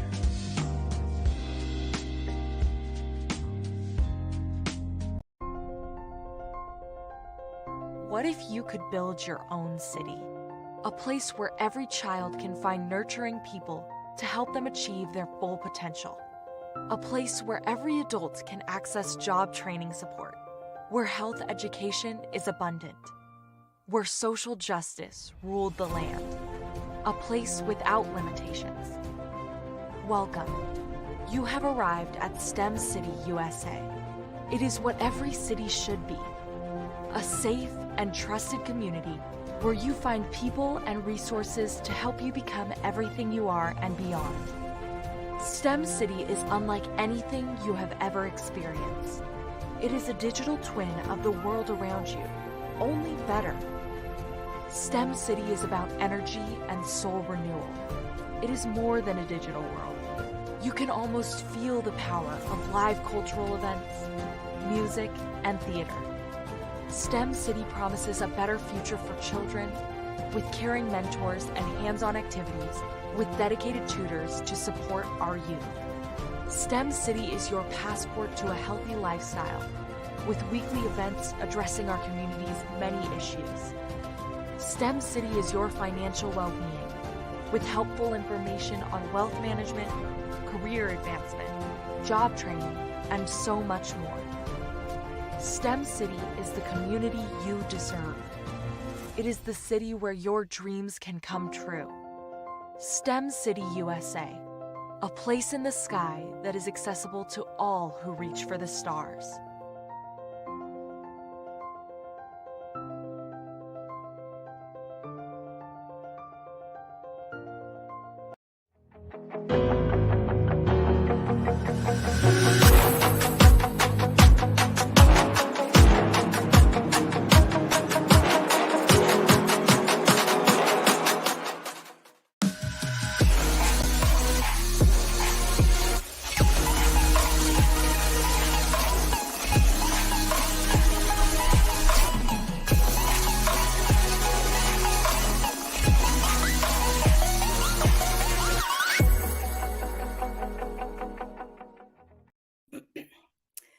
Hello, welcome back. Thank you so much for joining us today. We've had wonderful chats out here. We've had fireside chats. We've had interviews talking about our Black business, our Black-owned business, talking to entrepreneurs, talking about businesses and how to be a business owner. We've talked about all kinds of things today with people all over the universe, pretty much all over the states. So I want to say genius is common, and I will definitely see you on the other side. But before I go, I want to promote some of the things that we have out here today. Talking about our scholarships. The Black Business Expo mission is to raise funds for our high school seniors that are going to college or a K through 12 entrepreneurs. Now, this expo is a fundraiser for students. Now, you may go to www.blackbusinessexpousa.com to donate to the scholarship fund, or you can use our Cash App that's on the screen below. It has a $ BBXUSA. Please go ahead and donate to our funds for today, because every dollar amount counts. Our goal is to give laptops and up to $5,000 to 10 deserving students. They can register online at www.blackbusinessexpousa.com. Again, that address is www.blackbusinessexpousa.com. Now, every dollar does count, so I want to remind you to donate to that scholarship fund. Then I'd like to thank all of our Black Business Expo USA sponsors for the month of August, the year 2023. They are as follows: NC100, Moody Capital Partners, Suede Soul, Lotus Riche, that's a coaching and training, Carolina, Virginia Minority Supplier Development Council, Step Management, BHS and Associates, Margie McLean Foundation Incorporated, Genius is Common, Earth Essentials, Milani Shania Global, Executive Women's Success Institute, The Quality Coaching Company, Superwoman Business Services, Creative Forces Studios, Lee Entertainment, Artistic App Design, Black Business Expo USA. And remember, genius is common, and I will see you on the other side. So thank you for joining us today. Phenomenal Tanya T. Wise, who is here from the great state of Maryland. Tanya, welcome and thank you for being with us today. Can you indulge our audience a little bit and tell them just a little bit more about who you are and what it is that you do? Well, I love being able to talk to people and have a magnetic attitude, being able to just show them. So I always like to say, level up is Coach at Tanya T. Wise here. So can you tell our audience, just give them a teaser about what your presentation will be about? So my philosophy is that we should all be living our dream life.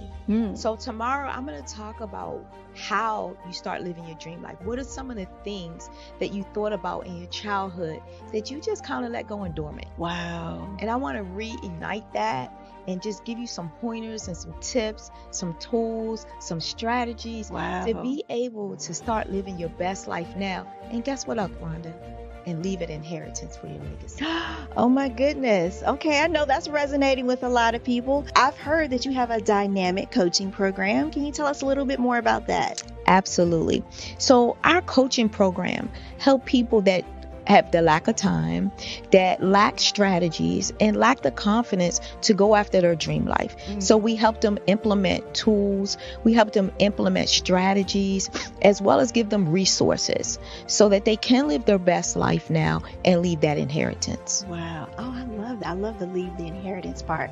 Listen, you are dropping some major nuggets, and I know a lot of what you're saying is resonating with a lot of people, but I think we're all curious. How did you even make this transition into the speaking and coaching arena? What's the story behind this? So I started out in finance, and I realized that a lot of people don't necessarily go after their dream life because of the lack of finances or the education behind finances. But it wasn't until I lost my firstborn, my only son, that life changed for me. And where I was going after it all, living the corporate life, hit my 6-figure income and living in my dream house with my dream man, driving my dream car. I nearly lost it all when I lost my son. And so I realized it only takes one financial catastrophe that can change your entire life. That's what made me start All New Beginnings. Because no matter what's going on in life, there's a new beginning. And because of that, we develop a program called Wise Minded. My little slogan is, don't just dream it, let's live it. If they want to connect with you or work with you, what is the best ways for them to be able to do that? Well, for my social media guru, you can connect with me on every single social media platform as Tanya T. Wise.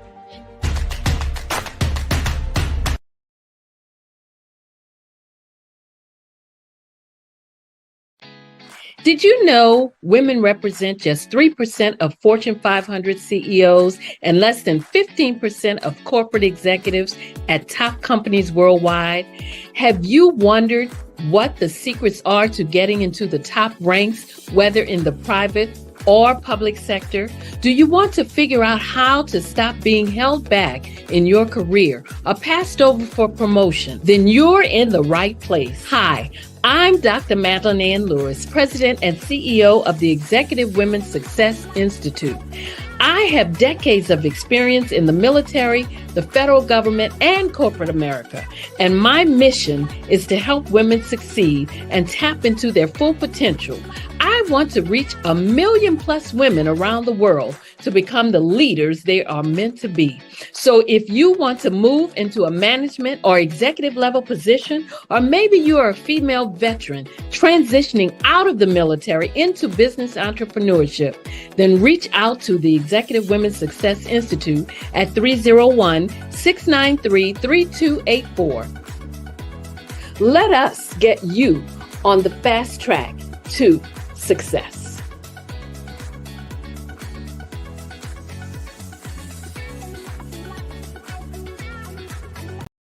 I am from Washington, D.C., but I was raised in Durham, North Carolina. I came to Durham when I was about 5 or 6, and then I traveled back and forth to D.C. because it's where my people are from. One of the unique things about my family is my mother, she's also an artist. She does quilting, and she does a lot of artistic things. And then my son, he draws with both hands, his right hand and his left hand, like I do. So that's kind of a family trait. And then my other son, he's a videographer, and my daughter, she works, she's a regional vice president for Sunglasses.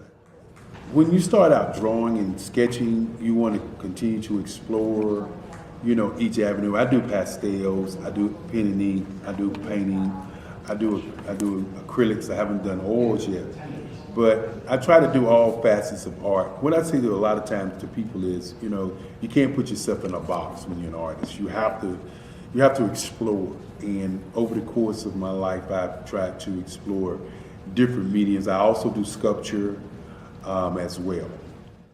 I choose my subjects by the intensity that they have in their faces, or the intensity that somebody is moving, because I do more than portrait drawings. I also do I do abstract, and then I do figurative drawing also.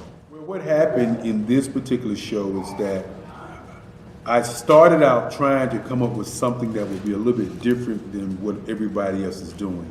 So I was working on a Barack Obama show, and they wanted me to do some paintings of Barack. And so what I did was, because of the deadlines, I kind of did it kind of fast. And then I realized when I was doing it fast, I enjoyed it. And so then I started doing other pieces the same way, and I started to enjoy those pieces also. And so I came up with this particular style, and it's a style of lines and colors. And what's interesting is that when I was in college, I did a show called Lines, Colors, and I talked about the boldness of the blacks, the hotness of the whites, and this is how this has come about, later on in my life. And the colors comes from a lot of the entertainers that I work with, where they wear different colors. They don't wear, your plain reds or your whites. They wear different colors, and so that's also another piece of what's giving me the colors. The subtitle of this show is Faces That Speak Life. That's real critical. Faces that speak life. Each one of these pieces is a life source and a life energy that's being put on display for people that are looking at it. I always say in terms of my art, it's not important that I draw them. It's important what you get out of what I draw. I don't try to just draw it because you like it. People wanted me to do prints. I didn't do prints.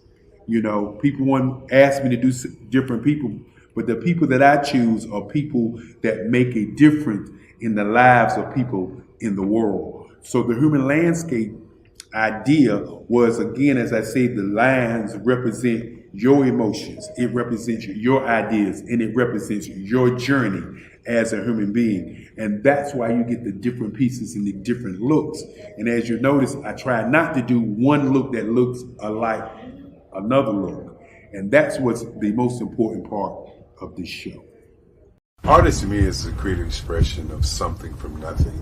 You know, it explodes onto the canvas, or it explodes on in my work. One of the things that I try to do more than anything is I try to just give the lines and the movements and emotions and the expressions to what I do. Art really means to me a chance to express how I feel deep down inside. Most of my art begins as a thought that I might have, you know, whether it's sports, whether it's history, whether it's a woman or a man. It pretty much starts as an idea of thought before I get into the actual image of what I'm going to draw. I do a lot of historical pieces. I was a history minor in college, and I love to do history pieces. And a lot of times I'm thinking about history, and then I try to make that history impact you as you look at it. That's one of the reasons I do pictures so large. People ask me, why do I do the pictures so big? And I tell them, I want the piece to impact them as they're looking at it, to kind of dominate them, dominate their space. And most of my pieces I try to do off page. I don't try to do anything that's going to be in those four corners or in a square. And I want your imagination to be a part of the piece that you're looking at.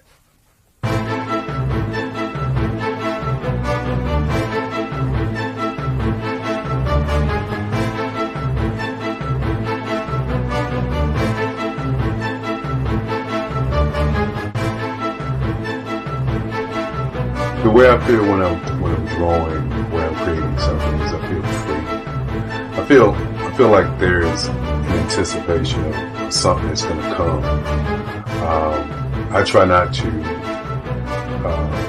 draw first. I try to draw second. And what I mean by that is I try to allow myself to kind of get into the piece and just relax.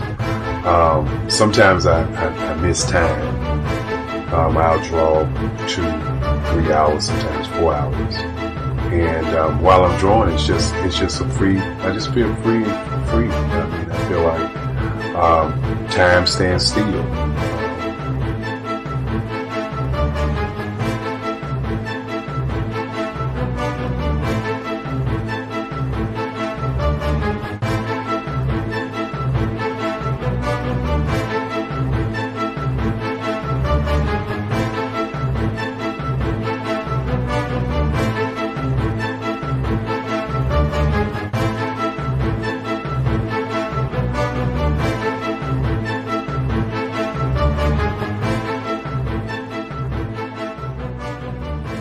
That's what it's all about in terms of the lines and the colors of my work, is to get an expression, to go deeper and past just what you see on the surface, but to go in and try to find an expression that everybody gets a different taste of what that expression is, whether it's anger or whether it's being happy or whether it's being, kind of calm or nonchalant.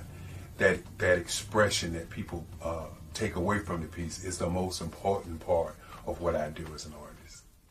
Bold is the size of my pieces, where I try to do the piece larger than life, to kind of push forward toward you.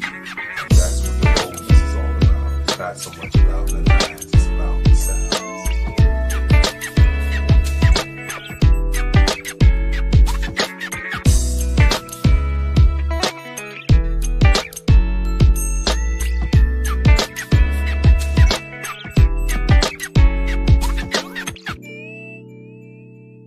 The Face of Change art show is inspired by my mother, but more importantly, it's a historical moment in time as the pieces depict different emotions and expressions of Barack Obama.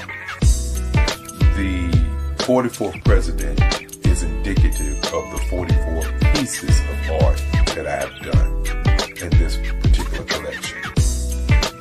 When you begin to think about expressions and portraits, this is a portrait gallery of expressions of what transpired as Barack Obama ran for office. Some of the pictures are abstract and some are expressionistic. And I combined both of those forms of art to create this collection of art pieces.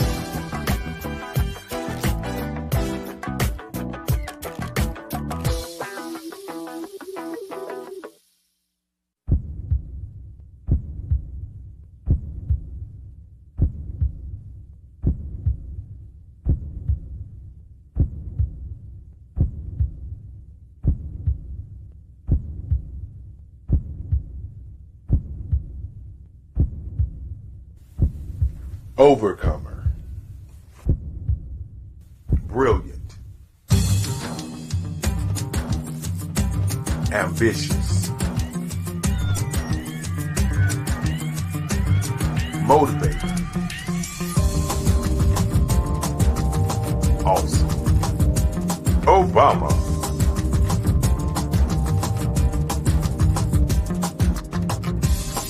I'd like you to imagine with me, if you will, opening an app where you can collaborate with like-minded individuals from around the world, get inspiration and in-app tools to launch and grow your business, as well as share your knowledge and earn compensation, all in one app.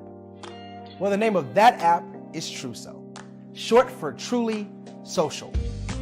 Hi, I'm Matthew Newman, the founder and CEO of Truso. A new concept in social media, Truso is designed from the ground up to be a platform that's both social and empowering for all its users. How exactly do we do that? I'm glad you asked. First, Truso brings the world together via video. Psychologists assert that video provides a significantly more effective connection than audio only. When you enter a community on Truso, you're face to face. Second, on Truso, you don't have to have 1 million followers to monetize. Our business model allows all hosts and moderators to monetize, no matter the size of your following, by 1, producing fee-based content, and 2, inviting others to join the platform as subscribers. Even more, Truso has an in-app resource library with over 100 free resources, forms, and documents to help you build your brand and grow your business.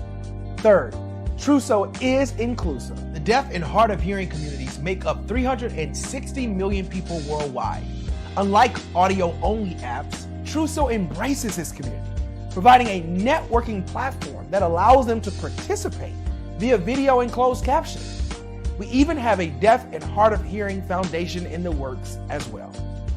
Fourth, Truso is both social and safe.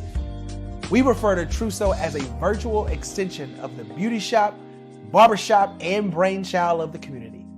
A place where there's laughter, along with wisdom, growth-oriented conversation, and genuine connections in a safe space. Truso even has proprietary security to ensure we maintain a safe environment for everyone. Where are we at now? Truso is live, y'all. We've launched in beta and we're acquiring users daily.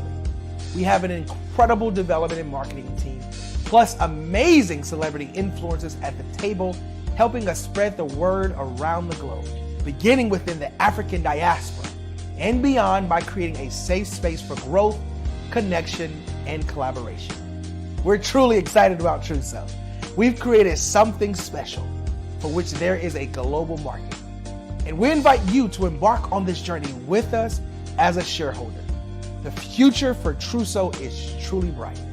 Join us and let's go there together.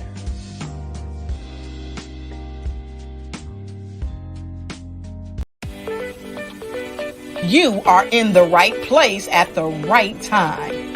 The Black Business Network opens again for its Black Business Olympics, a 24/7 broadcast on business, strategies, global branding, social media marketing, finance, advertisement, and much, much more. Featuring the top, most powerful entrepreneurs and speakers and thought leaders from all around the world as they gather together for this phenomenal event. Join the Black Business Network streaming live into the metaverse, STEM City, USA, Black Multiverse, Pod TV, Roku, Hulu, iHeartRadio, Apple TV, YouTube, TikTok, Instagram, Google Podcasts, Facebook, LinkedIn, IBM TV, Spotify, and Twitch. Tune in today and be a part of this amazing movement. The Black Business Olympics welcomes you.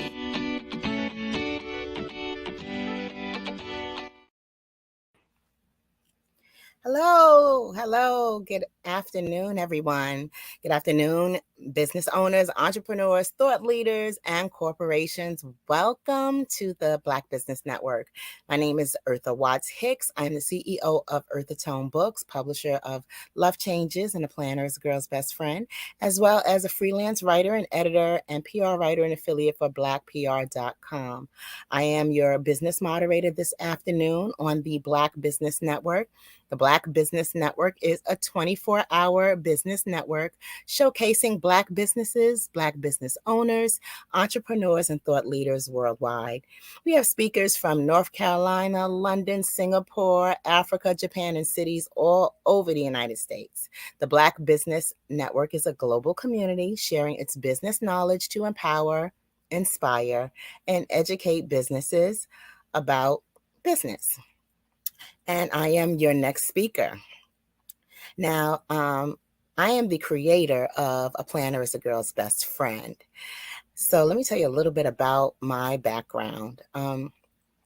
Eartha Watts Hicks, who's me. Initially, I've been journaling. I took my first journal writing class at age 11 as part of a gifted summer program.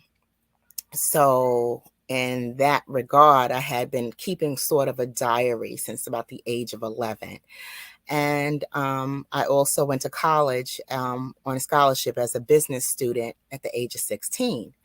So having started college at the age of 16 put me in a very unusual space in that I was a very involved student. So as a student, I was part of student government.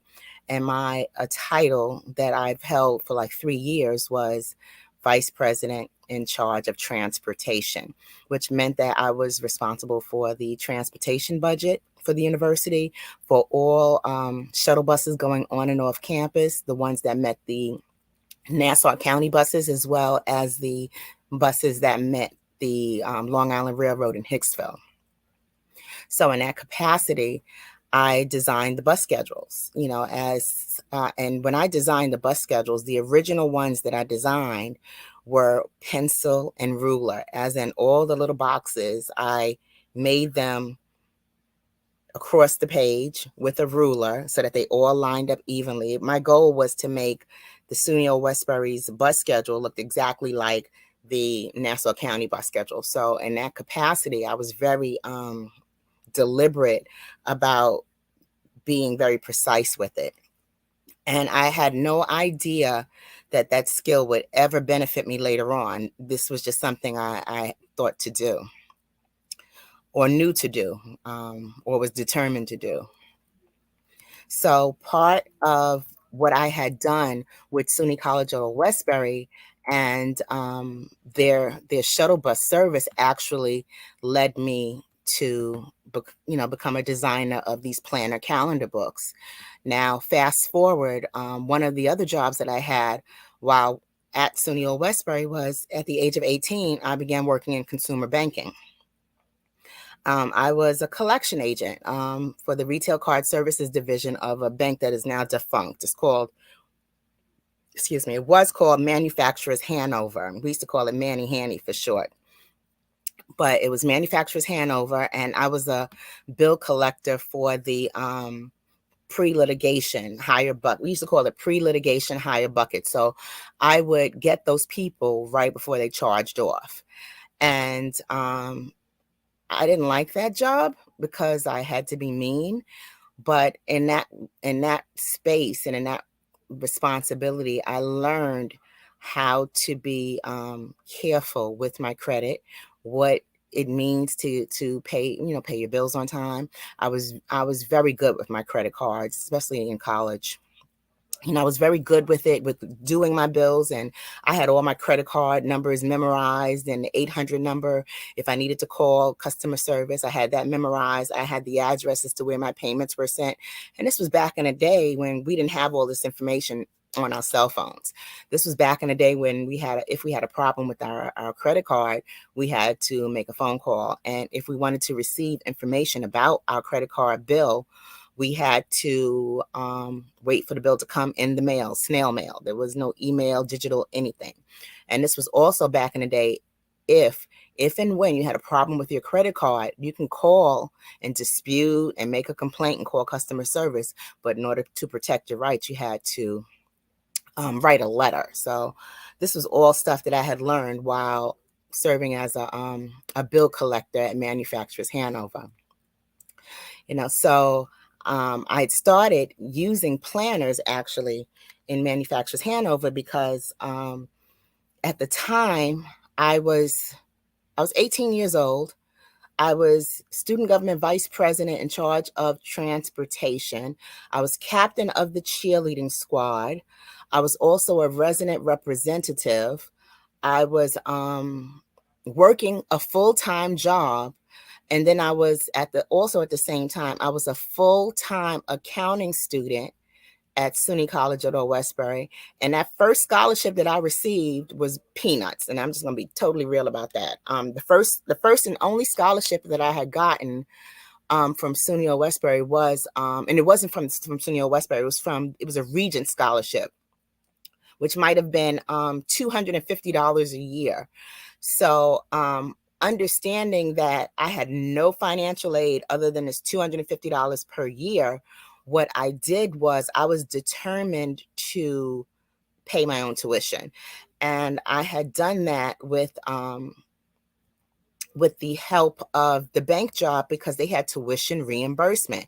So they guaranteed me that for every A that I got in my classes, they would pay for that class in its entirety. So I was like, okay, well, they'll cover the cost of the courses. So what I would do was I was determined to get an A in every class possible. And then I think if it was a B, it was 80%, but I was determined to get as many A's as possible. So I had a very high GPA while working full-time, going to school full-time, and being on the executive board at SUNY College at Old Westbury and all of these other little committees and things that I was a part of. And I was also a peer mentor, and I was the mentor of the students. And I had all of this going on while I was 18 years old. So in order to make all of this craziness that was my life fall into place, I had purchased a planner from American Express, which was ridiculously expensive. It was leather bound and it was $80 back in 1988. 89. In 1989, this planner was $80. So I paid for this leather bound planner with silver edge and a nice silk ribbon.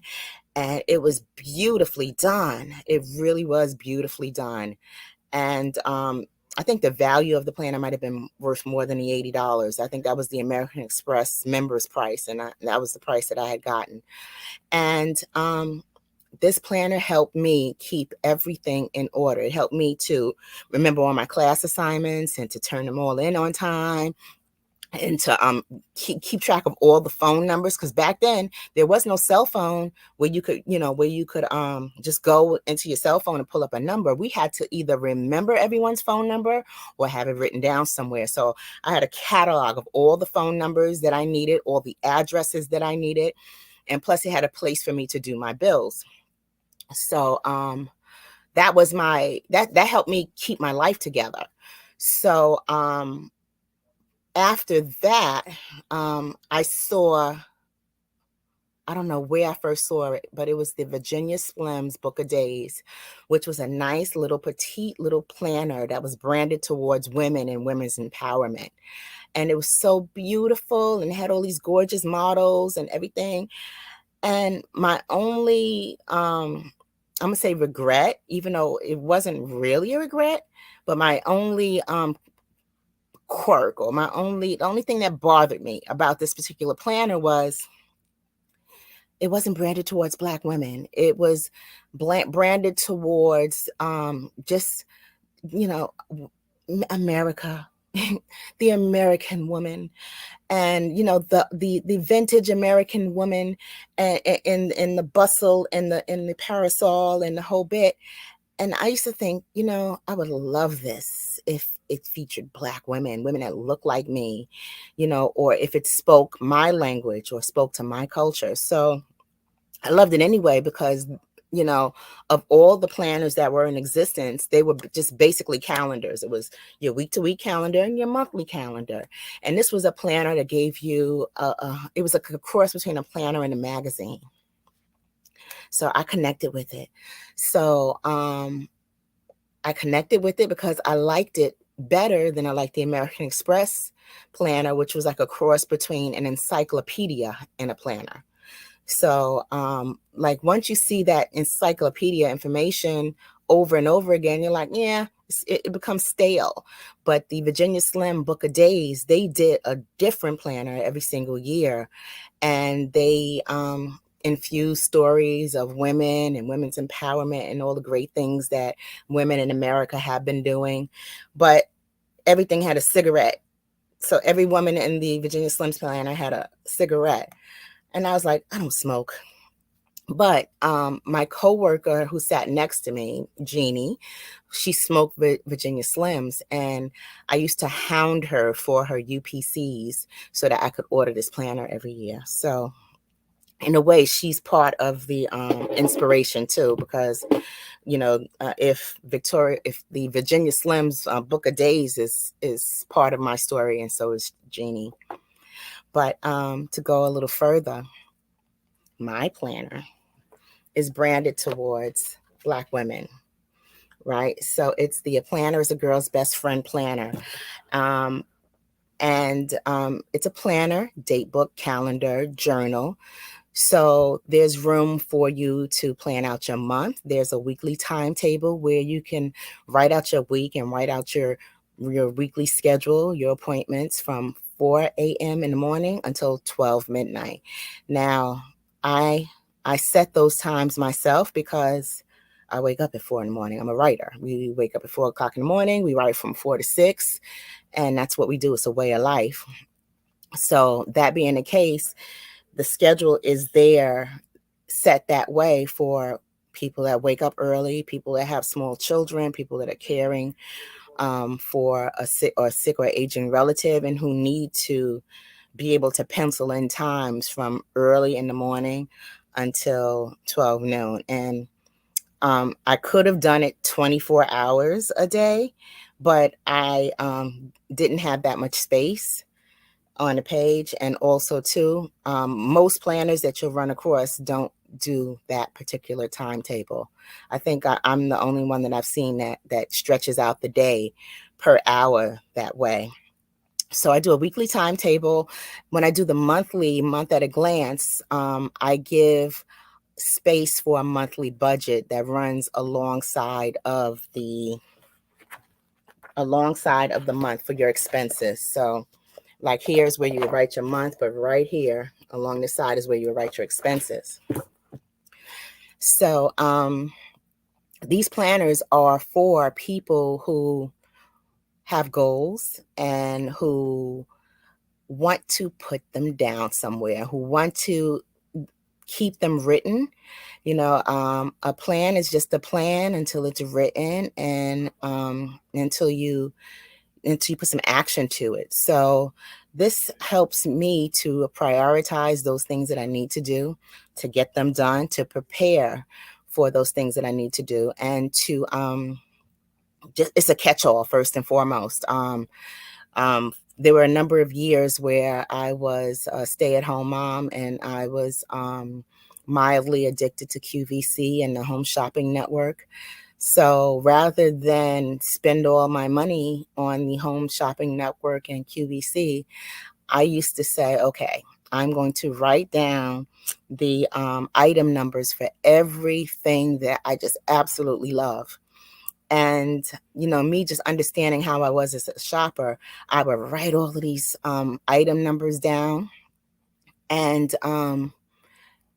when I gave myself enough time, those particular things that I had written the item numbers down for, the thrill would be gone after about 2 weeks.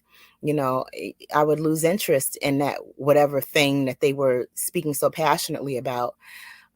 So I would go back and look like the next month. Am I still thinking about, that pave 2-carat diamond ring from the Home Shopping Network? And then the next month it'd be a 3-carat, so I kind of noticed, how the trends went, especially when it came time to purchase a computer, because I would write the features of the computer down because I didn't know anything about computers, and they always made it seem so technical as far as the equipment, what the equipment had, what the equipment needed. So, those details and specifics of the different things that I wanted to purchase, I would make notes of it in my planner. And that was when I was a stay-at-home mom. Of course, when I had things scheduled for the kids like karate or ballet class or football, I would schedule out their games and schedule out their practices and the things that I needed to do and take care of or purchase. Or like my thing too back then as a stay-at-home mom, but just keeping track of the sales. Like, oh, well, that doll she wants is at Toys R Us, but they have it cheaper at KB Toy Store. And then the KB Toy Store on 34th Street may not have it, so I may have to go to Brooklyn. So these were the kind of things that I used to kind of make very diligent notes on, to get things for my kids, everything from their school uniforms to, whatever toy or book or program or whatever it was that they were involved in. I gathered all that information into what was like a computer. The way that we use computers is the way that I use these planners, but the difference is I can carry my planner around in a purse. I can keep it with me. My most important notes are at a glance. They don't disappear. And the battery doesn't die. So if the battery dies on my cell phone, I'm out of luck. If the battery dies on my computer, I'm out of luck. But if the battery dies on my computer and my cell phone, and I have a copy of my planner in my purse, all of that pertinent information that is important enough for me to write down will be right in that planner. So that's the benefit for having the planner, that I've noticed. Now, I have planners for adults, which is the planner is the girl's best friend, which is the first one, the whole launch of the series, because I initially intended this to be, for women, just a planner branded for women. And that's it, right? But then I did the Everyday Excellence Student Planner in partnership with Soleil West, who was she was a professional model since she was about the age of 3, and by the time she hit about maybe 8 or 9 years old, she was on the runways for Fashion Week, Palm Spring, New York Fashion Week, and she had done a fashion show. I believe she was 8 or 9, where she had modeled in a orange goddess dress, and it's the most beautiful dress she'd ever seen a little girl model. And she's on this runway, and she's literally floating across the runway. And not only is she floating across the runway, she's floating across the runway with natural hair, in all of her melanin glory, 100% black, 100% beautiful. And her walk is on a 9-year-old, but it looks like a 9-year-old Naomi Campbell. So she was so amazing in just that runway show that she was getting hashtag Black Girl Magic, and she was getting tagged by celebrities and tagged by everybody. Black Girl Magic, Mullen and Poppin'. She was, for the year that was her experience, her video went viral with over 10 million views inside a few months. And that's how I connected with her mom. Her mom had reached out to me to do a press release. So I had done some, I think I did a couple of press releases for her, maybe 2. But I had did a press release for her, and working with her, the family is remarkable. The family still, they're remarkable. They're a remarkable family for, one, what they do with the work with Soleil that instills so much Black pride, and just her in her print work, just to see a little Black girl looking like a little Black girl and looking fabulous, that it was a pleasure to help her. And I had asked her to be the cover model for the Everyday Excellence Student Planner. And incidentally, Soleil West was an excellent student. So it just fell in line. And when I designed the Everyday Excellence Student Planner, I'm gonna say I went to town, as in everything that I wanted little girls to have access to or could think of within that tight space of time, I put in the planners. I wanted them to know about why it is important to know how to write your signature. Why is it important to be careful with your check writing privileges? What is a check? How do you sign a check? How do you endorse a check? I gave them a diagram of... Did you know that our Black dollar only lasts for 6 hours in our community?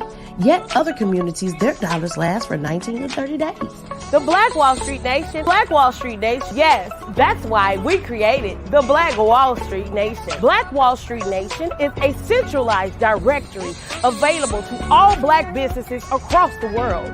It was created for businesses like you, the ones that want to start and the ones who have a dream that have already started, such as businesses like Drop in a Bucket Productions, Valito Foods, Sugar Tea Branding Firm, All the Dazzle, Bun Cakeaholic, Miss Riot, and you. We'll have marketing, seminars, and some funding coming soon just for you.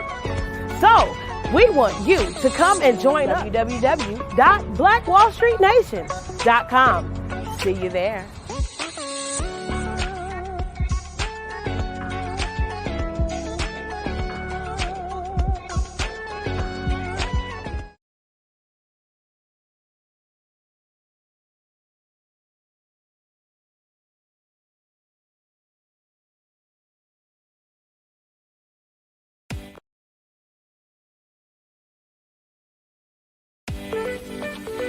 You are in the right place at the right time. The Black Business Network opens again for its Black Business Olympics, a 24/7 broadcast on business, strategies, global branding, social media marketing, finance, advertisement, and much, much more.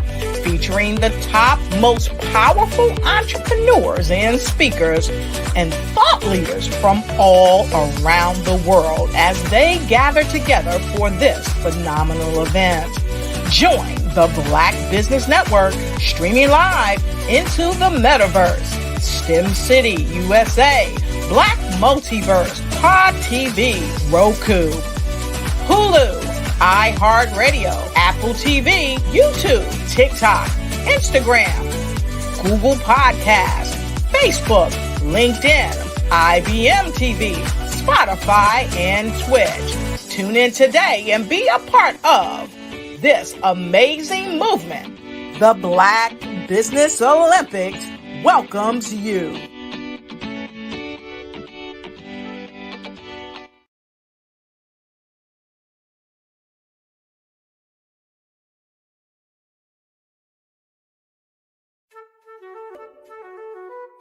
This is Dr. Arnold T. Petsworth. He's the owner of Petsworth Vet World, a veterinary clinic in Hopton, Connecticut. His patients include dog, cat, frog, fish, Goldie?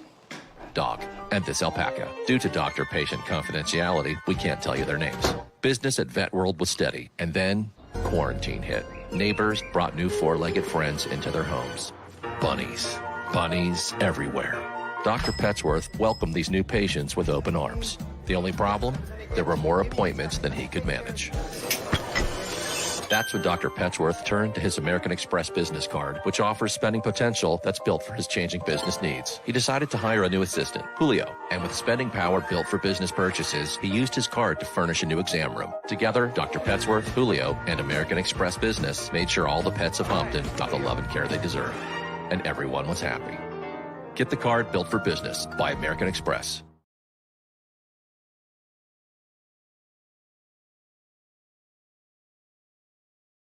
Follow the Brand TV broadcast host, Grant McGaw, as he visits with top executives and entrepreneurs to find out their secrets of success with their personal brand. Follow the Brand TV broadcast host as he focuses on brand development to build better relationships, bring value to your business, relationships, and career. You will enjoy listening to each episode that is tailored to speak to you directly. If you're looking for this type of clarity in terms of building your brand, you have tuned into the right station.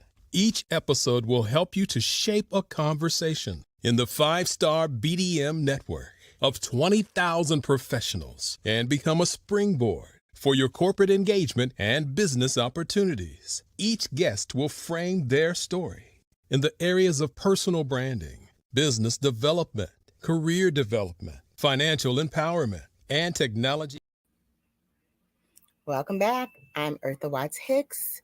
I am your moderator this afternoon, and right now I am getting ready to do a fireside chat with Miss Carolyn of United Providers of Health. Welcome, Carolyn Maya. How are you? I'm well. How are you? It's such a pleasure to meet you, Ms. Hicks, and thank you so much for having me today. Oh, you're very welcome. You're very welcome. Can you please share with our viewers how you started your business journey? Well, United Providers of Health was started about 3.5 years ago, and our goal was to address the social determinants of health. Social determinants of health in North Carolina is considered housing, food, transportation, and interpersonal violence. And so what we do within the United Providers of Health is we engage the community in order to address these barriers to health care, and also just health equity in general. One of the ways that we do that is through our IPA. It's an Independent Providers Association, and we partner with other providers, healthcare providers, as group home owners, see primary care physicians, independent providers, therapists, consultants, and network together in order to fulfill the needs of a community, either in mental health or either in primary care or substance abuse. And we teach them and show them how to use this new method called collaborative care. So we also have a high reference laboratory in Bethlehem, North Carolina, and we partner with other clinics to process their samples. So we're able to, again, utilize our network in order to provide healthcare resources, healthcare needs to a underserved or rural community. Great. Now I know that the Before I ask that question, what inspired you to create your own path in the industry? Well, my parents are both entrepreneurs, and they instilled in me and my other 9 siblings that entrepreneurship is the way of life for generating generational wealth or legacies for our family. And so that's what I learned since 16. I was on invoices for my father and knew that's what I wanted to do, was to be an entrepreneur. In this field, healthcare allows us to and allows me to venture out into different avenues. So if you're servicing a community for health, and to improve their health, we're able to go into food, we're able to go into housing, we're able to go into mental health, we're able to go into interpersonal violence, a way to treat and maintain. So it allows me to utilize all of my gifts that I've learned from an early age of entrepreneurship and collaboration and understanding what processes, how to utilize processes and quality. So that's what really inspired me to do what I do is my parents. Wow. And what is your mission exactly? Is to build communities and build communities in rural areas, underserved areas. I think that means finding additional resources and providing access to those resources, provide education and training, and then going a step further by actually investing in the city and to improve the economic development there. So in town. So that's our goal, is to build communities in a healthy, non-threatening way and also a collaborative way. Oh, that's wonderful. Can you tell us about a pivotal moment that led you to this mission? It was a great question. I would say that moment was really, it was our first, actually, a partner of mine, my partner in business. We were working on, obtaining a contract, and I just decided that it was time for me to go out on my own, and begin to trust in my own, the knowledge that I've gained, and just in my own strength. And I guess it was about 4 or 5 years ago when it kind of hit that I can do this, and just went after it. I don't know if it was a particular moment, but just a realization of working on something and then saying, okay, what do I need to get this done? And then actually doing it, saying that I am going to do it. All righty. Well, I mean, I think this is wonderful, and knowing that there's a Black woman in the space of healthcare and administration, especially with our community being impacted by so many different health, I'm going to say health, not necessarily health issues, but there's so many conditions that particularly affect our community. Does your network provide a list of where people can access Black doctors, or have a way of identifying which Black doctors can meet their needs? Carolyn? Yes. I'm sorry. Did you hear my question? I did not. Could you repeat it? Oh, sure. Does your network provide access to a listing of Black doctors? We obtain new members every year. And so one of our partners or colleagues, they are putting together a resource network, a resource book, if you will. It's not necessarily African American owned providers or doctors, but it is a resource book. And so we do have a network of different members who will be able to provide all sorts of things. Okay. And what are the tangible benefits of being in this space and being in the business that you're in? Well, one is collaboration. We're able to collaborate with almost all providers. So you're learning each other's strengths, and you're able to work with someone where you may be weaker or you may have challenges, and being able to receive finances for that collaboration. I think that's the most tangible aspect of what we do, and allowing the network and us to be able to service a larger geographic location. Because of the network, I think that's a huge benefit, and each of the members are able to utilize that network as well. So learning different providers, being paid from that knowledge of what each member does, and then being able to utilize the have no balance with geographically as far as reaching a new target market. So I think those are the three items that allow businesses to scale, and that's what we pride ourselves in being able to do, especially with minority businesses and small businesses. And what are some of the challenges that you yourself have faced as a woman entrepreneur?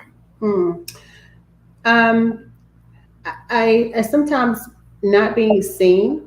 Um, you can be overlooked, and that happens infrequently. Sometimes people don't even realize they're doing it because they're accustomed to males leading and males being in that role of authority. And so it's difficult for them to even embrace a woman in authority sometimes. And I think what I've learned most from watching other women leaders is really seeing that sometimes when you hear people say you can't let them wear you down, what that means is you can't. For me, what it meant for me was you can't allow how people see you to determine how you're going to act or behave or even decide. So you have to maintain who you are, the integrity of who you are, own that, because that's what got you there is you being you, and lead. So a lot of negativity, a lot of looks, um, but and then the overlooks. So those are some challenges of being a female in leadership. But that's what makes us stronger, and that's when you're in charge is when you get that type of behavior. So if it's not challenges in your life, then you won't have growth. So it always humbles you and maintains your growth. Wow. I mean, that's remarkable. And just from your response to that question, that tells me that you handle it all so gracefully. Can you please elaborate on some of the success stories or transformations that you have experienced simply by being in business? Is winning every day. That is being able to get up, being able to receive your value as far as monetarily, favor, being able to walk in places and being recognized for what you do. So um, it's it's a process, and every day is a process as far as being successful is how you perceive things, and so I consider life as precious, a very precious commodity. So being able to wake up, I don't want to waste my breath, my time on frivolous things, and so you just have to have, for me, that perspective on what success is, what it looks like, um, and my health, my family, grandchildren, being able to see them every day and talk to them. That's success for me. Wow. And I think that one aspect of your success that I think that you overlook is that your dedication and commitment to what you do Mhm. impacts the quality of life for others, because you simply can't live the life you want to live when you're not healthy. True, very true. So, in creating these spaces and opportunities and access for Black people to have better health, I think that is a field that does not get the credit it deserves, and it's a field that can enrich us all if we just pay attention to it. Very true. Some of us Very are true. still learning, but Every day. yeah, but it's so important. And with health, we don't really understand the importance of health until we have an issue with health. So I commend you on all that you do. Mhm. Now, collaboration is often key in the business world. What type of collaborations have you done? All types. We're now working on some specific mergers I can't mention, with some local businesses, but are huge in their area because it's in a rural area. Different providers, again, with our membership, we are always looking for or accepting organizations who are in healthcare and who want to collaborate with others and grow their businesses. So we're now building a grocery store, and that requires multiple vendors, multiple contractors. People are coming to us every time that we're in the area as part of the build. Is, when you're going to be finished, we'd like to partner with you. We'd like to do this. We'd like to do that, and it just happens organically, especially in for the grocery store world. So all types, and didn't know that it was going to be this way, or it was going to what I do was going to allow me to start branching out in so many different areas. So I'm just grateful for I guess the upbringing that I had to prepare me for where I am, and it you never know how you're going to use whatever happens to you when you're younger as you're growing, and then as you continue to go on this journey called life, and you say, oh, now I remember why I had why I worked at Food Lion when I was 19 years old to learn about the grocery business, and that's what I'm utilizing today. Yeah, yeah. It's like every part of your journey contributes to your growth, and you don't realize that. Not until I don't think I realized that until recently. But it's life is amazing that way. Yes. Now I know that you there are some partnerships that you can't mention because they're ongoing or they're developing now. But Yes. are there partnerships or significant partnerships from the past that you can kind of mention? We did partner with the North Carolina Department of Health and Human Services. We were a part of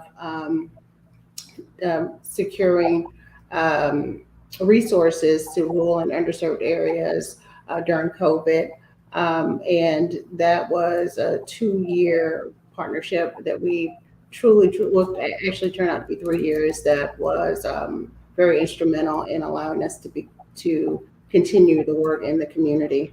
And we also worked with we work with some other organizations and governmental organizations that was very beneficial to us as well.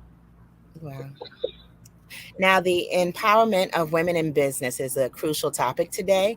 How does empowerment of other women in business contribute to your own professional growth? So let's see. It's funny. My mother was one of my role models. My father is the other, and I worked for her for 14 years. Well, about 18 years, counting the years that you don't count. But and her work in mental health and also in residential home building. She was a builder as well. Her leadership and being under her tutelage was one that was just and continues to be just the epitome of what a woman who's empowered is. And her and my father divorced, and she had to start over. And watching that process into her owning her own business and growing it to become self-sufficient again on her own. And that was the biggest experience for me as far as how to network, learning how to network, how to own who you are, how to lead, and how to really network with other businesses, and learn truly what integrity is, and doing what you say. So her life was a life of empowerment and just really helping others in business and in or out of business. and just to support. Sometimes you just, and I saw her just be there for people. Sometimes you just need people to just be there, and she was one of those people that showed up. And so it's sometimes not monetary, just having someone to come to when you're speaking, come to when you're opening up, come to when you need somebody to just you don't want to say I need to borrow some money, but can you come buy a couple of items so that I don't have to ask? And so just being that to different women in business, I learned more than what I've learned in any corporate position. Wow. And I think what one thing that you said just now stands out as so crucial to me, especially now, the importance of apprenticeship. Mhm. And having apprentice served as an apprentice to your mom, the purest of all leaders in your life, I Mhm. think is major. And it's something that people nowadays don't really see the value in. Do you have young people that work with you and apprentice under you, or that you mentor? I don't have anyone that I mentor now, but I do work with our digital team. They are much younger than I, and when I went to a class and realized again, just to get some extra knowledge, and realized that I was the oldest in the class, and I'm just not used to that.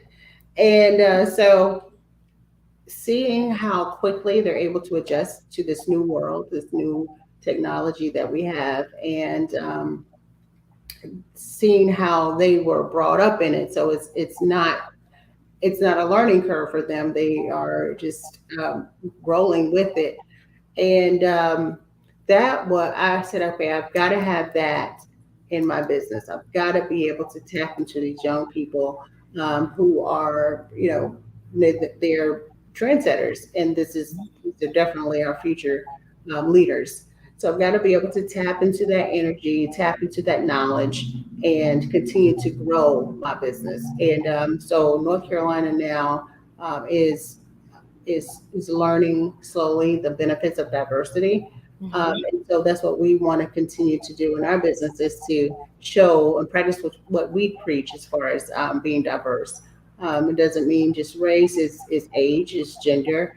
And so we want to continue to show that we are diverse and we are on top of all of the trends that's happening now. And we can continue that allows us to continue to scale and grow because of that knowledge and that untapped energy. Wow. Wow. And I think that I think that in that space you're not realizing the importance of what you do, and how you have the full range or gamut of experience of doing things grassroots, of building from scratch, as opposed to putting the digital plugs in place. Mhm. So that I think that's like a whole set of skills that Mhm. encompasses a project. So, and I feel that in the marriage of the technical and the technology, plus the grassroots and the way that I'm going to say our generation has done things, I think that once we combine the two energies, it broadens what we can offer. So I think that's, Absolutely.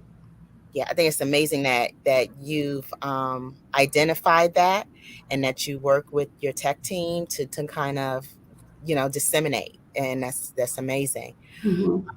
Now I'm only going to assume, because it seems like we've all had our doubts and our setbacks, but can you please talk about some of the challenges that you faced? Mm, first challenge is always being underfunded. That was huge. When you're operating out of a space out of need or desperation, it clouds your judgment, and it allows it kind of doesn't allow you to really be free, to be creative, to think, to invent, to be innovative. And so we that was a huge challenge, was getting over the hurdle of how do we get this business to a place of growth to where we can really be everything that we know that we can be. And and so that grind, that everyday grind, that hustle of just finding the yes, just looking for the yes. And that, being underfunded presents all types of challenges. So not being able to get health care, not having the time to kind of spend with your kids, not able to just prepare for the next meeting properly. You're rushing everywhere. You feeling pressure from every corner. It seems as if, and your back is up against the wall all the time. It's just, and so that was tough, and it happens longer for some, for others than it does for someone else. So um, some people have their struggle for 10, 15 years, 2 months, 6 months, whatever. It's still struggles. So that challenge of just being underfunded and the grind is always, that was the hardest, but most fulfilling when you get that yes. Wow. I mean, one, thank you for articulating that. I know I've been feeling it. I just never put it into words. So that was wonderful hearing what I felt expressed through you so eloquently. So that's marvelous. Now I want to ask something, and I want you to explain. Um, Nowadays we have urgent care everywhere, on every corner. Can you please explain the importance of primary care as opposed to urgent care? Because it's not the same, and we don't understand primary care is not urgent care until we have an issue. So can you please explain? So urgent care is, I'd say, it's a fix for emergency health, and it kind of reduces the burden of wait time. It reduces the burden of having to drive 20 certain miles to a hospital, and you can go to get urgent care from one of those locations, a fast med or urgent care center, what they used to be called. And it was, again, a fix. It was a solution or alternate for going to an emergency room. So that's how we kind of look at it, look at an urgent care. When you have a primary care, and that primary physician is the person who takes care of your whole body from head to toe on a regular basis. They are able to provide you with specialists to work on things that in areas where they cannot reach on a deeper level. And they have a better knowledge of specific items within your body. And so they will refer out to a specialist, whom they are comfortable with for you, and they're able to provide that specialist with the care that they have done for you for generally your adult life. And that's what a primary physician is. That is and so all of your records and your information is held with that primary care physician. So what we do now, because this is the future of healthcare, as far as collaborating. So all of your specialists, all of your different doctors, all of your different mental health physicians as well, all of the different types of physicians, specialists who are working on your body, including your eyes, your ears, your teeth, your dentist. All of those specific providers would need to know from your primary care how you've been doing. And so our network allows for It's called the Independent Providers Association. It allows for all of the different providers to receive funding from working together and improving your health. So how it used to be when you go to an emergency room or urgent care, those two different doctors did not speak to one another. Right. Definitely did not speak to the primary care. Right. So if they were doing something, you happen to run in, the primary care is like, what's happening? And it takes a long time to get information. But in this new world, this is called the collaborative care model. And what the primary care does is ensures that all of the providers are talking to one another and ensuring that, this is how the provider gets paid, ensuring that your health is improving. If it doesn't improve, then there isn't any payment. So the federal government and now the state understands it's going to that new payment model because they want healthier communities. And that's what I do, is build healthier communities by addressing all of those social determinants of health. I have never heard that before. I have heard that there is no profit in the cure. So hear that, they're changing the model of what healthcare is. That is huge. Yes, they because the communities are dying. Yeah. And they're not talking to one another. And now they're saying, the federal government is saying, we can no longer pay you physicians based on units, based on the time that you're spent. We want to see health outcomes, better health outcomes. So we're going to pay you now when a person improves. Now, what type of incentive is that? It's a win-win for everybody. The physician gets healthier patients, the community gets healthier patients, which means they can go to different businesses and buy food.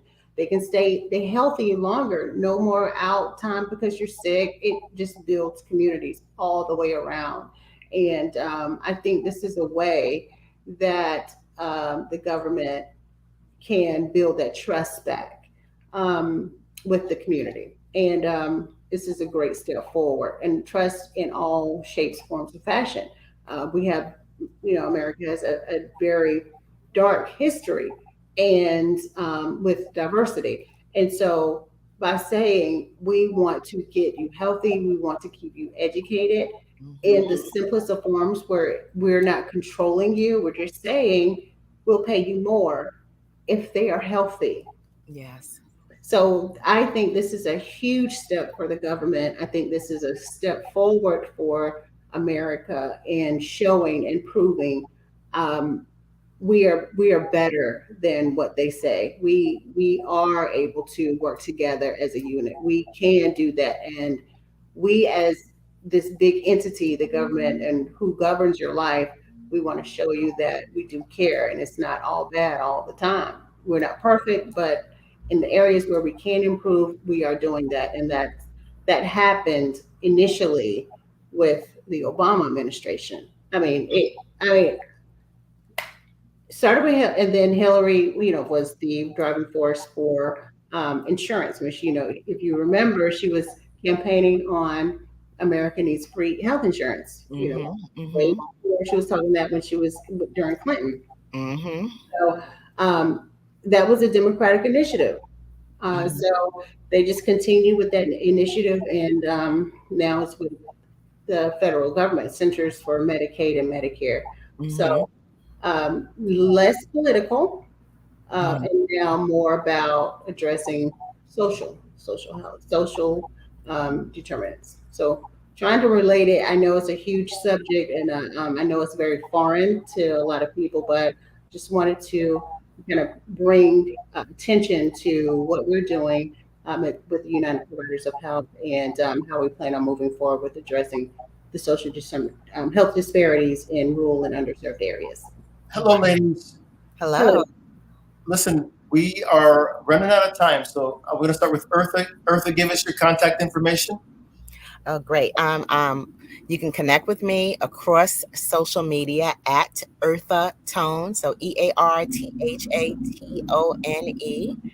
And my website is aplannerisagirlsbestfriend.com. So connect with me, and my books are on Amazon, but please buy them from my website.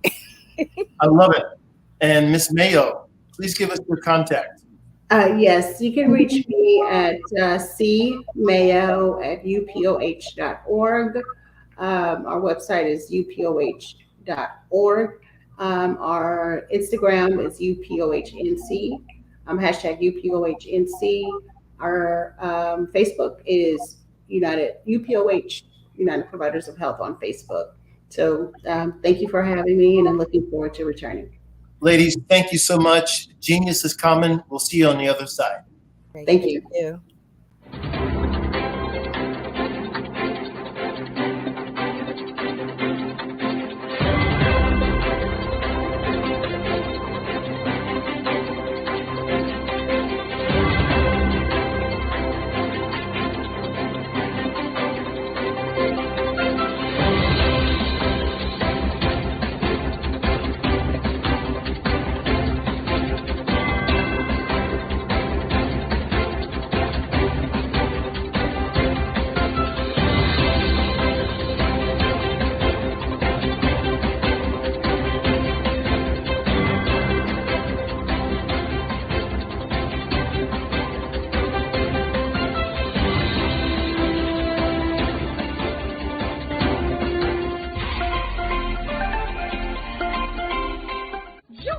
Dr. Eric Kelly III and a host of phenomenal speakers from all around the globe for this 7-day virtual event that you don't want to miss. The mission of the Black Business Expo is to raise scholarship money from kids all the way from high school all the way from college. The Black Business Olympics is one of the largest Black business showcases in the world. It is an opportunity for businesses and companies to showcase their businesses globally. We are going to be giving away laptops up to $5,000 away to students. Again, I'm Olivia Appleberry, the founder of 2 Cents Finance and one of the speakers for the expo. I am so excited to see you there. For more info, go to www.blackbusinessexpousa.com or call 919-308-9090 and hope to see you there. I am Black business. From the moment I wake until the time I sleep. Yes, I am Black business. I am Black business. Tell me, are you Black business? I am Black business. Do you support Black businesses? Listen, I support Black business because I am Black business. Black Business Expo, one of the largest business showcases in the history of Black business in the world. The world! Sign up today at www.blackbusinessexpousa.com or call 919-308-9090. I am Black business. I am Black business. From the moment I wake until the time I sleep, I am Black business. I am Black business. Are you Black business? I am Black business. Do you support Black businesses? I support Black business because I am Black business. Black Business Expo, one of the largest business showcases in the history of Black America in North Carolina. Join Dr. Eric Kelly III and a host of phenomenal speakers from all around the globe for this 7-day virtual event that you don't want to miss. The mission of the Black Business Expo is to raise scholarship money from kids all the way from high school, all the way from college. The Black Business Olympics is one of the largest Black business showcases in the world. It is an opportunity for businesses and companies to showcase their businesses globally. We are going to be giving away laptops up to $5,000 away to students. Again, I'm Olivia Appleberry, the founder of 2 Cents Finance and one of the speakers for the expo. I am so excited to see you there. For more info, go to www.blackbusinessexpousa.com or call 919-308-9090 and hope to see you there. I am Black business. From the moment I wake until the time I sleep. Yes, I am Black business. I am Black business. Tell me, are you Black business? I am Black business.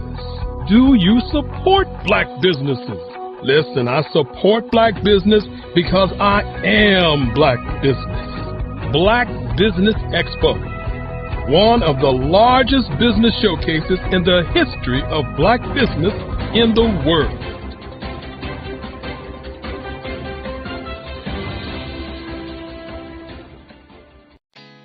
Did you know women represent just 3% of Fortune 500 CEOs and less than 15% of corporate executives at top companies worldwide?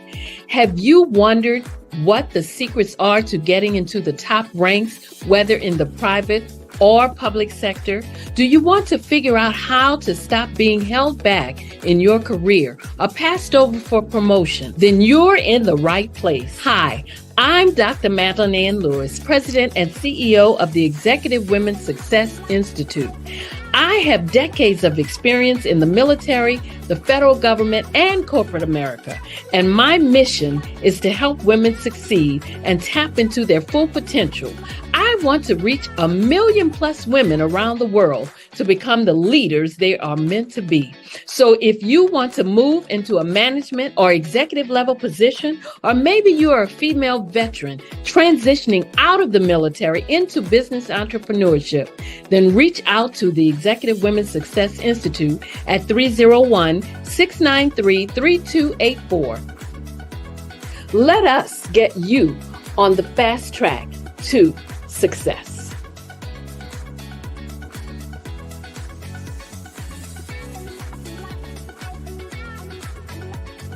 I was born in a little village on the island of Haiti. Many deadly diseases pounded me.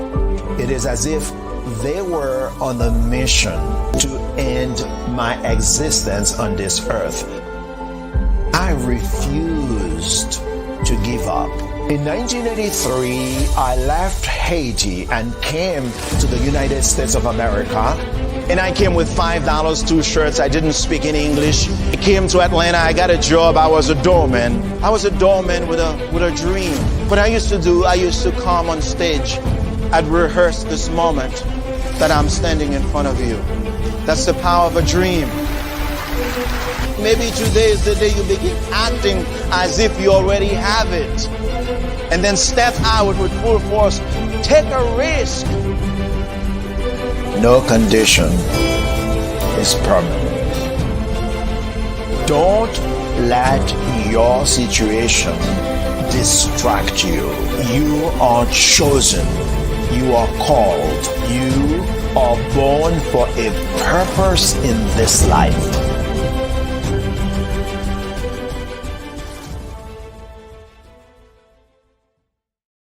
Over the past few years, we've seen the growth of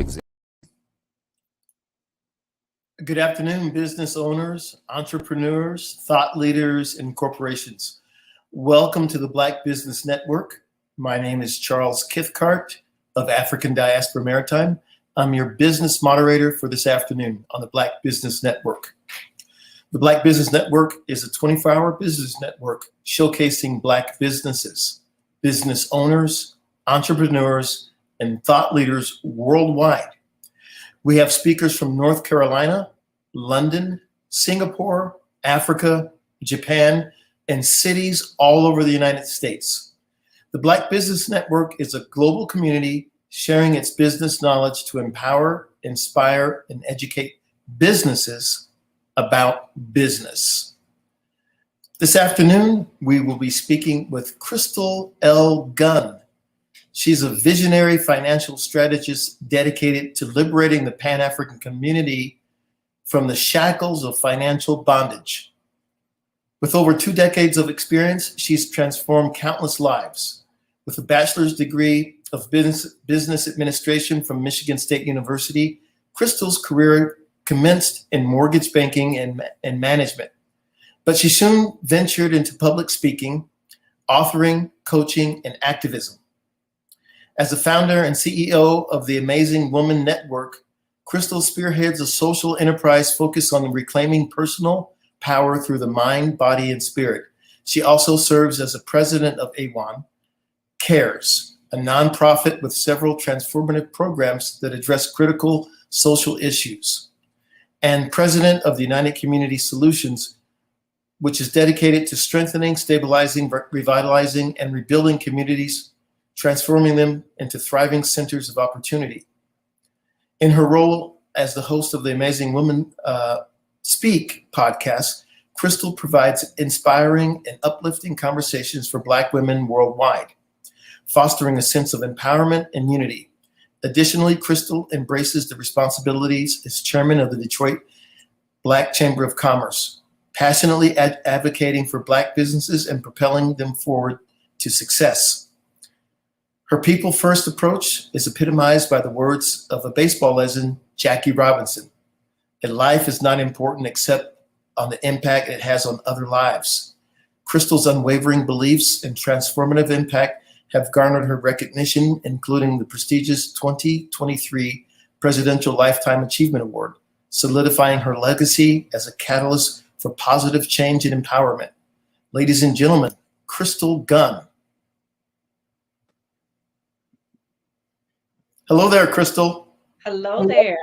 That's quite a life you've been living. It is. Well, we're gonna give you the floor here, and we are waiting and inspired to hear from you. And genius is coming. We'll see you on the other side. Thank you. Great day, great people. I'm Crystal L. Gunn, again, financial strategist, speaker, author, coach, CEO, and amazing woman. I bring you greetings from Detroit, Michigan. And so thank you all for being here today. And I'm truly honored to bring a word to my people all over the world regarding a crucial conversation that not only affects our economy, but the lives and aspirations of countless individuals and communities across the globe. But before we delve into the heart of today's discussion, let me take a moment to really introduce myself and share my journey on how I got here. A little over 2 decades ago, I was vice president of a credit union in Pontiac, Michigan, which is a small, predominantly Black city about 25 miles north of Detroit. I was the only Black vice president in the entire Oakland County chapter of credit unions, so I was often the only Black face in the room. From there, I got married, and my husband and I started a mortgage company, had a beautiful baby girl, and we got divorced 5 years later. I still ran the mortgage company until it just wasn't working. And then I opened a tax franchise, and it was a mess. But I learned a lot. And I see now that it was part of my journey. But back then, I had no idea for what I was being prepared. And after that, I did another business with a friend. And in 1 year, we grossed under $1 million, but the industry was so volatile, and we closed it after about 18 months in business. From there, I was lost, depressed, and didn't know what to do.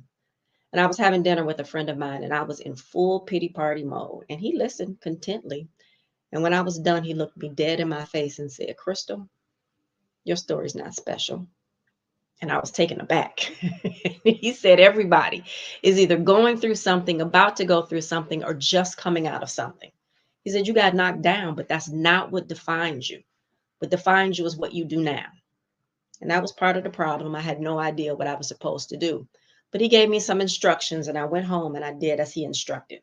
I had a praise fest. thanked God for everything he had done for me, for everything he was about to do for me. And I asked him, what was I supposed to be doing? I also said, God, use me as you see fit. And when you say that, be prepared to be used. I don't think that anyone or any one thing could have prepared me in that moment. It was the journey that came prepared to fill the assignments I had been given. The downloads were immediate, but they were really, really big picture.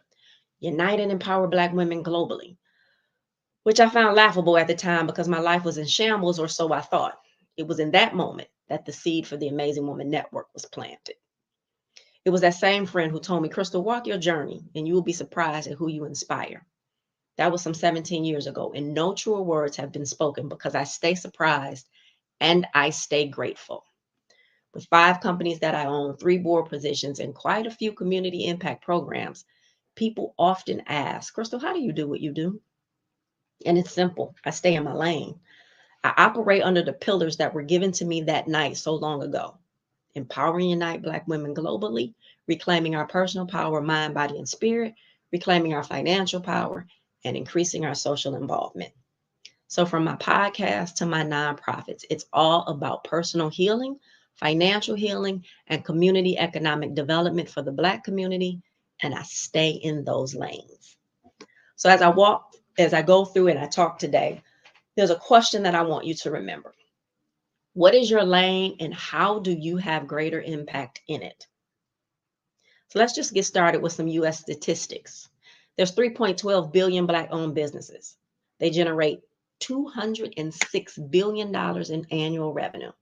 They support 3.56 million U.S. jobs. Only 23% of employer firms are Black-owned. Black wealth in the U.S. is 24,000, and white wealth is 7.8 times higher at 188,000. Access to capital is the biggest hurdle for Black businesses, and the Black unemployment rate is higher than all other nationalities in the U.S. And so you hear the same terms after year being tossed around, and promises made and solutions being created to help. Affordable housing, access to capital, diversity and inclusion, billions pledged, promises made, and feel-good gestures like statues and renaming ceremonies done. But we don't need another program. We don't need another promise, and we don't need another statue. But where do we go from here, Black people? Black business, the future, and what I call the Black CIA.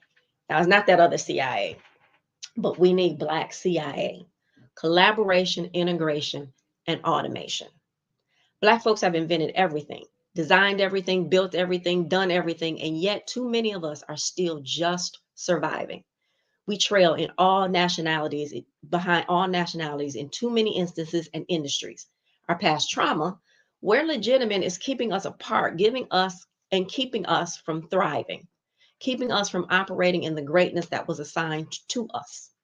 When I say us, I'm speaking about individuals and businesses. I'm speaking of us as a collective, as a force. No one is coming to help us thrive. We have to do it ourselves. We need to foster an environment where the growth of Black businesses is not merely an aspiration, but an expectation, where supporting Black business is the first, second, and third option. We have to build a nation inside of a nation, and our nation, this nation of Black people, is global. If we don't, there is no Black business in the future. Collaboration, integration, and automation. And with this comes domination. We must dominate in the industries in which Black people are the biggest users and consumers. We must also dominate in those industries that cannot be totally replaced by artificial intelligence. So we, as a collective, move from surviving to thriving for generations to come. It is our duty, and there is no option. Last year, I decided to build United Community Solutions. Well, I didn't decide to build it. I was pushed to build United Community Solutions, whose mission is to strengthen, stabilize, and revitalize low to moderate income opportunities through financial education and community economic development. We do this through my community impact program, which is based off of one thought process. A rising tide lifts all boats. When we go into a community, it's my goal to have positive, notable impact on over 70% of the Black residents and Black business owners in that community.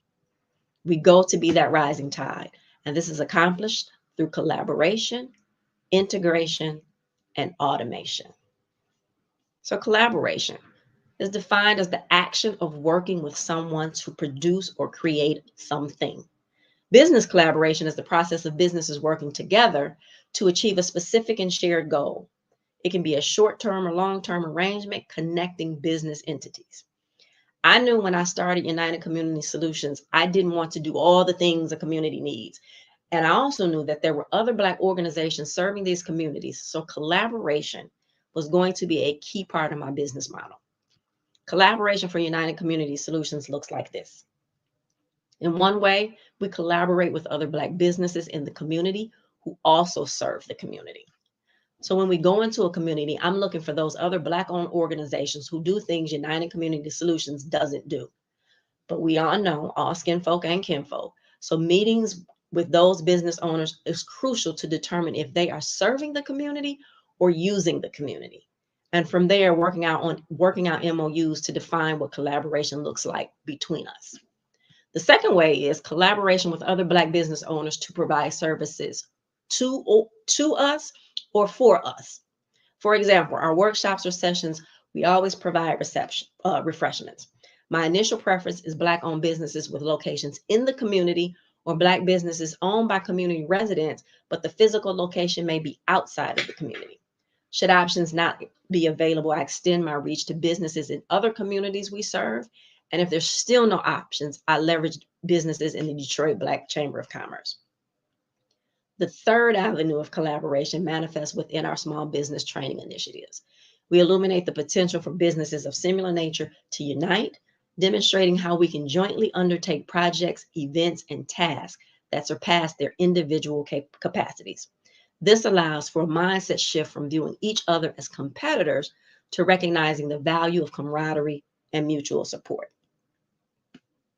They recognize that they now have allies. And the fourth avenue of collaboration involves the practice of bartering. We guide small businesses in the art of exchanging services with other businesses within the community. And so throughout this process, across all avenues, our approach encompasses not only discussion and instruction, but also the embodiment of collaboration through our actions. We actively demonstrate how this synergy operates, illustrating how business can leverage it to foster their own expansion. Countless opportunities exist for each of us to thrive, and collaboration stands as a conduit for business growth, subsequently enabling the employment of more Black residents from the community within your organization. Collaboration can be a powerful catalyst for business growth. And here are some other ways businesses can expand by collaborating with others. So joint ventures and partnerships. Forming strategic alliances with complementary businesses can open new avenues for growth. By pooling resources, expertise, and customer bases, businesses can tap into new markets and expand their reach. So as we're working in different communities, we're also building a bridge between those communities. It doesn't matter how far apart the business they are, because United Community Solution is the connector. We are the bridge. And eventually, the communities which sit in between those communities will be connected as well. If you can't find someone in your community to JV or partner with, you have the bridge to connect with other communities. Also, co-marketing and cross-promotions. Collaborating on marketing campaigns with other businesses can provide mutual benefits. Sharing audiences and leveraging each other's marketing channels can increase brand exposure and attract new customers. Supply chain collaboration. Businesses can collaborate with suppliers, distributors, and logistics partners to optimize their supply chain. Streamlining processes, reducing costs, and ensuring timely delivery can improve overall efficiency and customer satisfaction. Similar businesses can come together to order products collectively, which means they are purchasing now at reduced costs, which means bigger returns on investment, which means more revenue to grow the business. Innovation and R&D partnerships. Joining forces with other businesses for research and development can accelerate innovation. By sharing knowledge, technology, and resources, business can develop new products or services that cater to evolving market demands. And shared resources and cost sharing. Collaborating to share resources like office space, equipment, or even administrative services can lead to cost savings. This allows business to allocate more resources towards growth initiatives. There may be 3 companies and they all need an administrative assistant help, but the need isn't enough to warrant a full-time admin assistant. But these 3 businesses collectively can utilize one admin assistant, and of course, we will recruit that person from that same community. Remember, successful collaboration requires clear communication, aligned goals, mutual trust, and out-of-the-box thinking. When businesses synergize their strengths, they can create a win-win situation that drives growth and innovation. So now let's talk integration.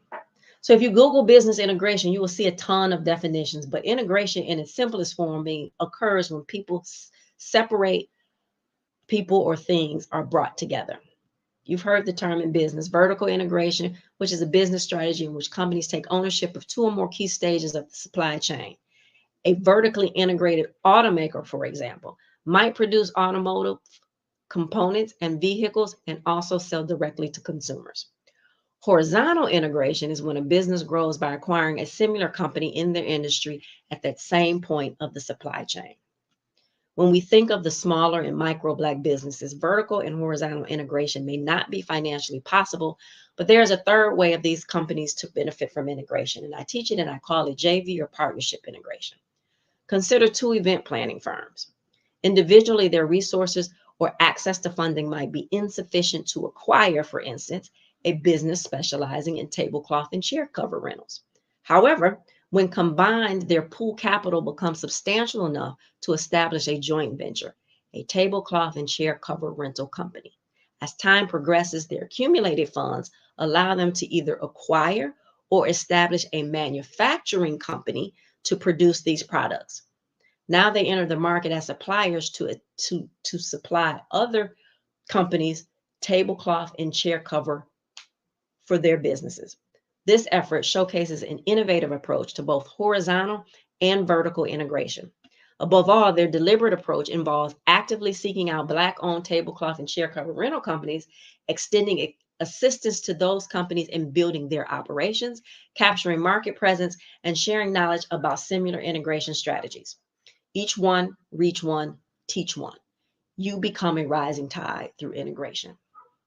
Now let's talk automation, and more specifically tech and AI.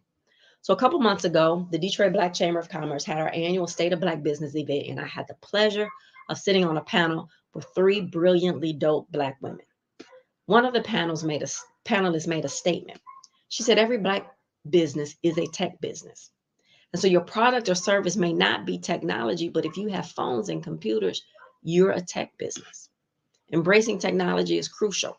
Black entrepreneurs must tap into the digital revolution, whether it's developing innovative apps, entering e-commerce, participating in the tech industry, or using technology for automation, allowing you to streamline processes, tasks, and increase revenue. When I was establishing United Community Solutions, I knew the pivotal role that technology needed to play within my business model. Given our focus on community service, our managers often need to operate directly within the community rather than from a conventional office space. I intentionally steered away from incurring expenses associated with traditional office setups. As a result, we lack an administrative assistant in a physical office. Instead, our operational model is profoundly reliant on technology, ranging from scheduling and phone communications to video calls, document uploads, reporting, and the utilization of a centralized database accessible to all staff members. Technology is of utmost significance for my company. There is, however, 2 sides to the tech coin. Side A offers opportunity to reduce overhead expenses by implementing automation and diverse technological solutions. Conversely, side B presents a distinct scenario. For startups or relatively young enterprises, incorporating automation might not necessarily entail workforce reduction. However, for well-established businesses, embracing automation could potentially result in staff layoffs. This is a crucial consideration, I believe, as you navigate the transition toward a more technology-driven approach. Moving to more automation may now give you an opportunity to consider integration, horizontal and or vertical, where it may not have been an option before. And please consider using staff who would be displaced due to the automation in your new companies so that their final destination isn't the unemployment line. Lastly, under automation, let's talk about AI, artificial intelligence. And as you integrate artificial intelligence in your business operations, it's imperative to revise and enhance your company's guidelines and procedures. This step is crucial to establish a comprehensive framework that delineates the acceptable and appropriate utilization of AI within your organization. A clear and well-defined set of guidelines ensures that all stakeholders understand the boundaries and possibilities associated with AI implementation. Updates should include how AI is integrated into decision-making processes, addressing potential ethical concerns, outlining data usage and privacy protocols, and establishing channels for regular evaluation and adaptation of AI-related policies. By consistently updating and communicating these guidelines, you not only promote transparency, but also foster a culture of responsible and effective AI deployment, ultimately aligning the technology with your company's broader objectives. This is also a great time to give thought to those AI-resistant industries, such as creative and culinary arts, counseling, training, and personalized services. As more non-Black owned businesses are sinking everything they have into tech, Black entrepreneurs can capitalize on these AI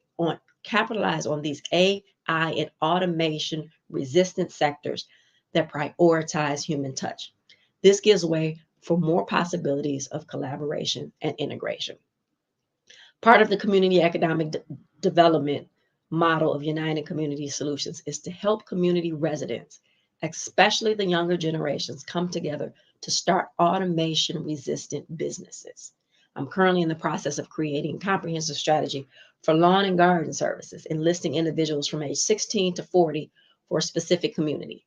The strategy revolves around the creation of a company owned by the enlisted residents. This endeavor is more than just bringing a group of kids together for lawn mowing. It's about unifying diverse individuals and ages to collaboratively construct all facets of the business. This spans from determining the various roles and responsibilities, setting forth guidelines and protocols, to facilitating training in conjunction with seasoned industry experts. The emphasis lies on embedding principles of collaboration, integration, and automation right from the inception of the venture. The advantage rests in the fact that they possess a captive audience because their community is already acquainted with the initiative and harbors a vested interest in supporting the business concept that is not only community-based, but also Black-owned. Once operations commence and gain momentum, the scope expands to encompass engagement and cooperation with individuals from other communities served by United Community Solutions. The blueprint is replicated across other industries and that might be resistant to automation, creating a cycle of implementation and refinement. This approach enables the generation of new enterprises, fostering the expansion of existing ones, which in turn can provide employment opportunities for local residents. Through this initiative, we wield the power to affect transformative changes in the people's lives. In conclusion, remember, collective efforts birth real solutions. The future of Black business isn't a solitary voyage. It's a shared commitment to crafting an inclusive and prosperous world for generations to come. We must build the nation inside the nation. Through collaboration, integration, automation, and unyielding resolve, obstacles transmute into opportunities and illuminating the way to a brighter future. I leave you today the way I started, with questions. What is your lane? And using collaboration, integration, and automation, how do you update your plans to have greater impact in those lanes? Will you be the rising tide, lifting all boats in the communities in which you serve? Together, we can build a world where Black business thrive and have greater impact, allowing us to not only inspire, but secure our future generations. Thank you so much. I would love the opportunity to connect with you because we are better together, and I look forward to it. Thank you.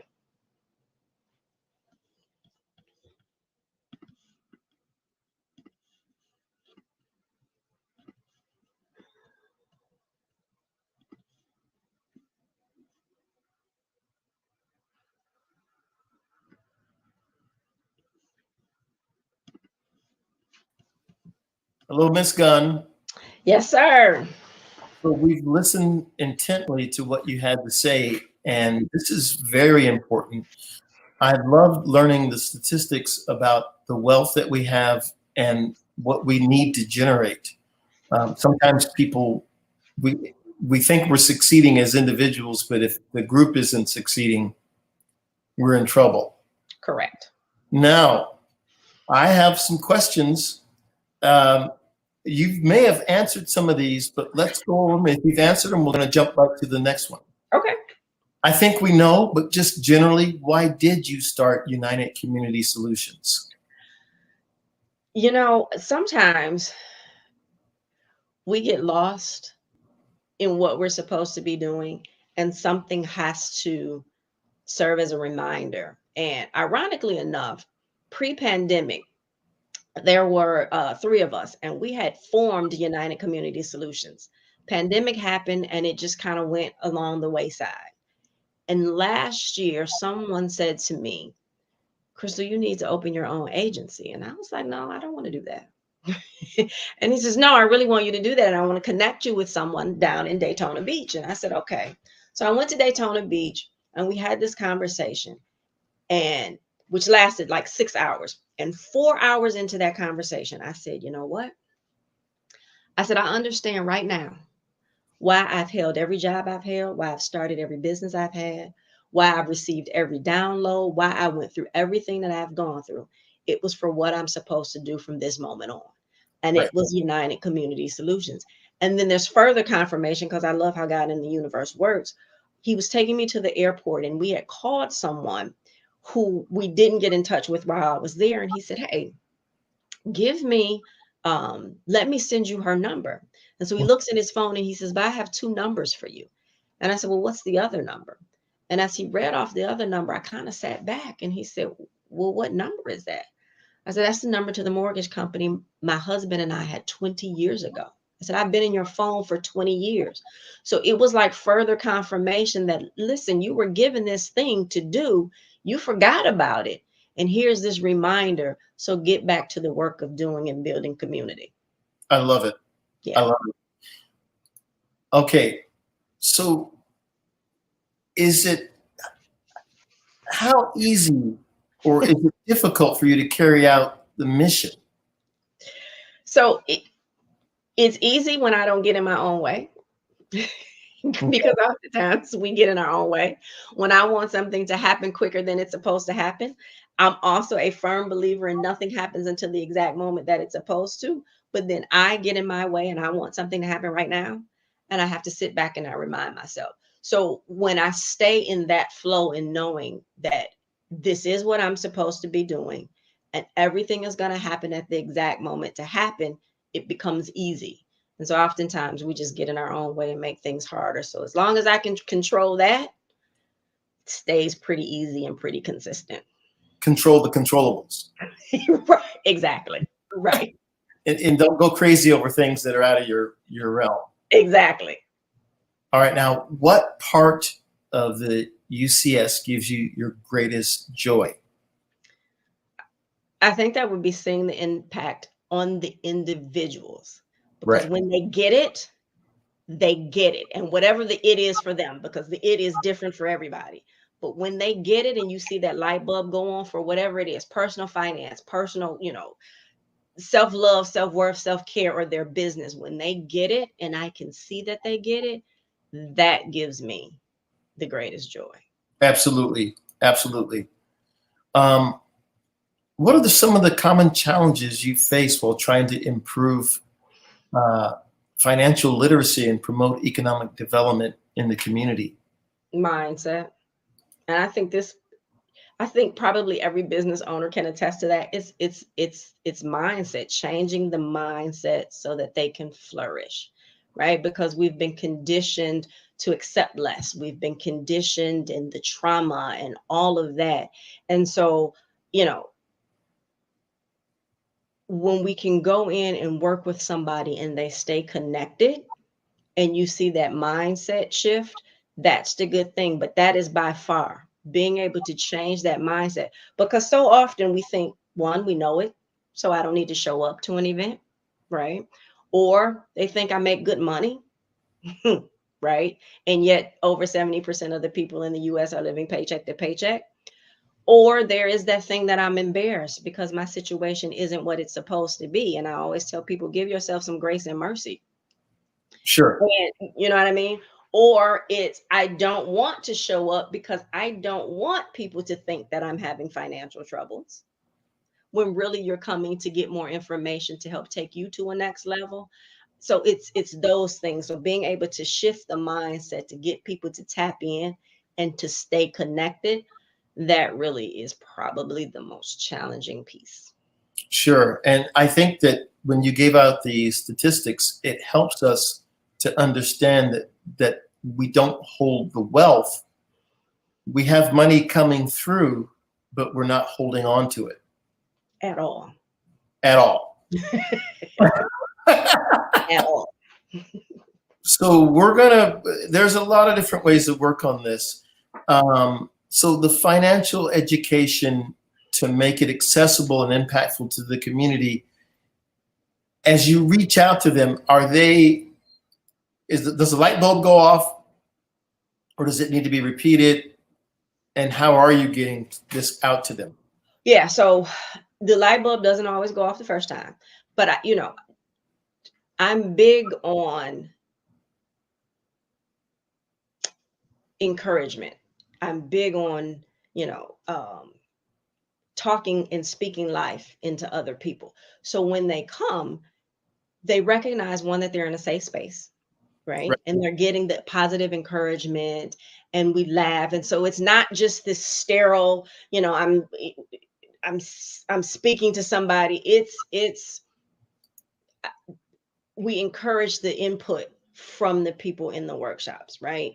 And then we make sure that they're accessible. So in my whole program, it's about going into a specific community and having impact in that community. Now, anybody from anywhere can come to a workshop, but we try to go in and have major impact in the community. So we do the workshops in areas in the community so that it's easy for them to get to. So, and again, just trying to make sure and drill down that how they got here. If they feel like they're failing financially, it's not their fault, right? Because we weren't taught these things, and we know that that was by design. But when they come and they get the tools and the resources to make themselves better, it's the saying, well, when you know better, and people say you do better, but really it's when you know better, you have the choice to do better. Understood. And some people choose to, and some people don't. So yeah, I think our approach is a little different.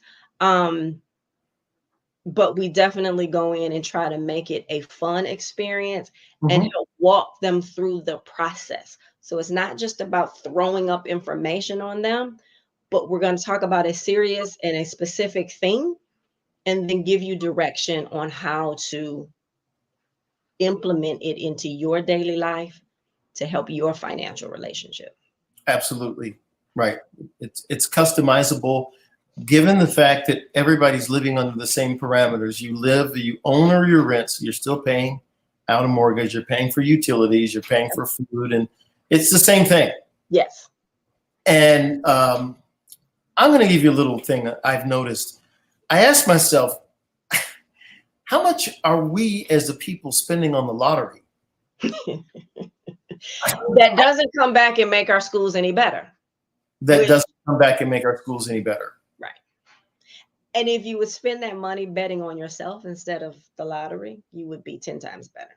Right, right. So we've got ourselves in a situation, I think, where if we added up the numbers, there's a lot of money that just trickles out, and you have to ask yourself, how much is Newport or Cool or the lottery doing in community outreach initiatives or whatnot, even though we're the number one buyer of these products? Of everything. Of everything. Of everything. We're the number one buyer of it. I actually did a workshop yesterday, and I was one of the speakers at someone else's workshop. And one of the other speakers says the average home has over 300,000 items. We're buying too much stuff that has no value. Okay. I'm, don't look over my shoulder. I got to have something. But No, we do, but I never say don't buy the things. However, it's like, how many things do we need?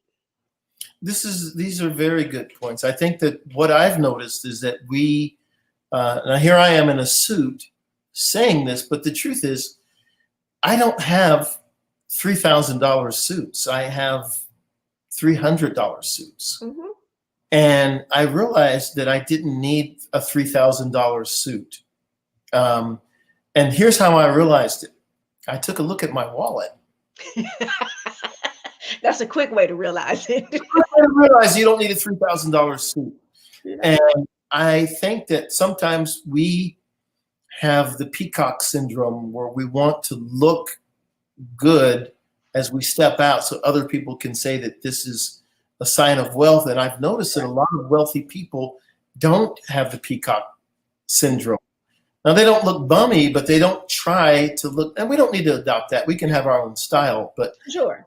Sometimes we think that we have to look like we're going to a Vegas show, and we really don't. And we really can't afford it. And we really can't afford it. So this leads into something that you gave us these questions. I'm feeding them to you. Mm-hmm. It says, how do you ensure the local community's needs and preferences are reflected in the design and execution of your financial education program? But before you answer, I want to give you a little hint that you're going to have to shift them away from what the preferences are. Otherwise, they wouldn't need you. Correct. And so it's not so much of their preferences, but what's the thing that they need? So when I go into a community, I can't be arrogant enough to know what they believe they need, right? Sure. Now, when it comes to financial education, I know there are things that we all need. Sure. Right. So they're going to get that. But then it's also, what are these other things that they want to see? And so we go in and we take inventory in that community, right? And that inventory looks like a survey, because we really want to hear. Now, if there's more people that say that they need or want credit over banking, well, they're going to get banking, but they're going to get credit sooner.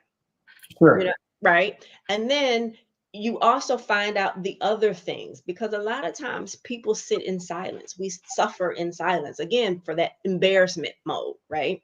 And so what is it that you need, and how can we connect you to organizations that may provide what you need, because we don't? And so we build it off of, and from a economic development standpoint of bringing businesses to that community, what do you all want to see in the community? A lot of times you go into these Black communities and you have residents who've lived there for years.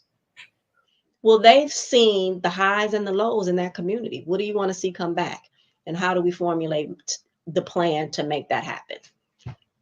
Fabulous. Yeah. So I've noticed something just on my own, and I tell people this all the time, that you don't, just basic businesses that are in other communities, you can look and say, if we just open up the same businesses in our community, then right. This is simple, right?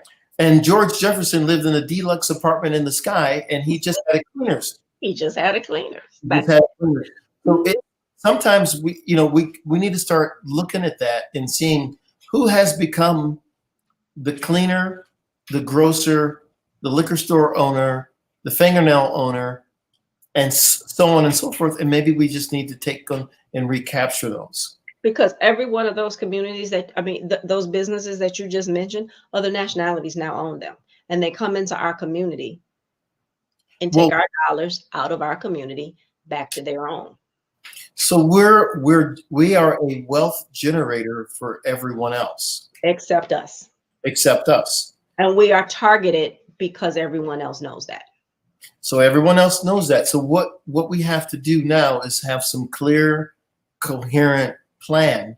Correct. And I think that you're going to be at the forefront in this, because it's obvious. And I've asked this question, and I'll just ask it to you. Where would we be if we just started from the year 2000 and had all the NBA players invest $100,000 in the neighborhood in which they grew up to start a business. Just one less Ferrari, one less Porsche, one less gigantic Mercedes or BMW. And just think of those. Forget about pro football. Let's just do. And so we have to look at this and say, this is the legitimate point that has to be made. So speak on that. I'm just going to reach over and let my dog out. We still live in Absolutely. And so you said it's, one less car, one less Ferrari, one less gold chain. And actually for most of them, it's not even one less anything. They still can do all of the things that they were doing and buying all of the things that they want to buy and still contribute that $100,000. And if they did that, right, which is something so simple, if they did that, we would be light years away from where we are right now. Yep, keep going. Yep. When I look at home ownership, for example, we own less homes today than we did in the 1960s. And why? And it really has nothing to do with the prices of homes, because the prices have gone just ridiculous in these last few years. But it's intention. And for those, specifically those Black athletes, you have to have somebody managing your money that cares about that neighborhood that you grew up in. And if you don't, they're not even going to suggest to you that you give that money to those people in the neighborhood from which you come. Or I'll even take it a step further. They warn them not to invest. Correct. Absolutely. And so, but I think what we're really looking at is, I mean, if anybody's noticed, there's gray hair here. And so what I've seen is that our wealthiest and most adulated people are in their 20s. Mm-hmm. I just would imagine, what did I know in my 20s compared to now? And so we're having the athlete as our potential financial savior, but they're not intellectually matured into the moment of understanding this. Now that this is here, you realize it. Mm-hmm. So now we've got to get. I appreciate the billionaires that have, the one gentleman paid the mortgage, the tuition. Mm-hmm. Right. Fabulous. But if you're sitting on $1 billion and you say, what about 300 million to start and 100,000 per business, and then that would do it right there. Boom. Mm-hmm. So it's a number situation if we can understand these numbers. All right, let me see here. I'm gonna jump ahead. Okay. And how do you collaborate with other organizations or local stakeholders to foster economic development within the community? And having asked that, I'll let the dog back in. Okay. So it all starts with the data collected from those surveys completed by the residents, right? And when we look at the economic development based on the needs we discover through the surveys, we then can create a plan. And what businesses are not in the community, what residents like to see again, and trying to go back and build those. And so collaborating with those other organizations. I said earlier on, I knew when it was time to pull the trigger for United Community Solutions that I didn't want to do everything. I didn't want to supply all of the needs that a community needs. So how do I go in, and I have to figure out who's in that community first, because we want to work with organizations in that community. And so what organizations, Black owned and non-Black owned, but that service the community, what do they do? And how can we direct individuals to them that we don't do, and them direct individuals to us? Now, there may always be some overlap, and that's cool. However, what do we do, and how do we work together for the greater good of the community? The other piece of that is I always like to go in and try to build relationships with developers. So whether it's commercial or residential, because if I can build relationship with those developers, so let's say it's a residential developer.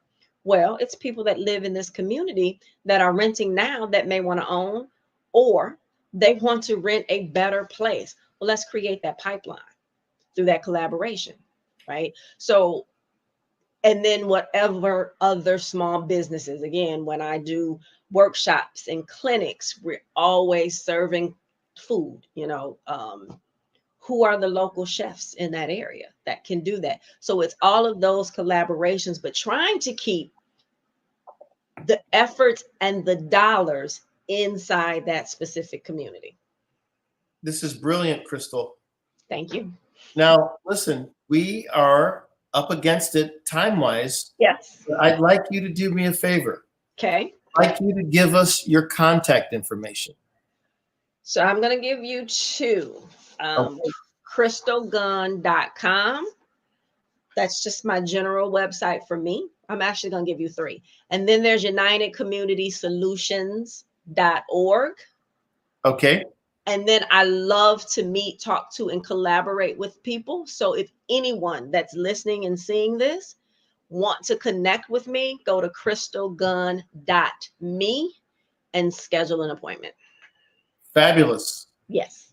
Crystal, thank you so much. We know it. It's true. Genius is common. I'll see you on the other side. Thank you. Thank you so much. So everyone, again, this is another wonderful situation where we're hearing great information to make us a better community. So I want to promote the scholarship. You know, the effort of the Black Business Expo is to raise funds for high school seniors going to college or K through 12 entrepreneurs. This expo is a fundraiser for students, and you can go to www.blackbusinessexpousa.com to donate to the scholarship fund, or use the Cash App that's on the screen below and say $BBXUSA and make your donation. Our goal is to give laptops to up to $5,000 to 10 students. Students can register online at www.blackbusinessexpousa.com. Every dollar counts. We want to remind you to donate to the scholarship fund.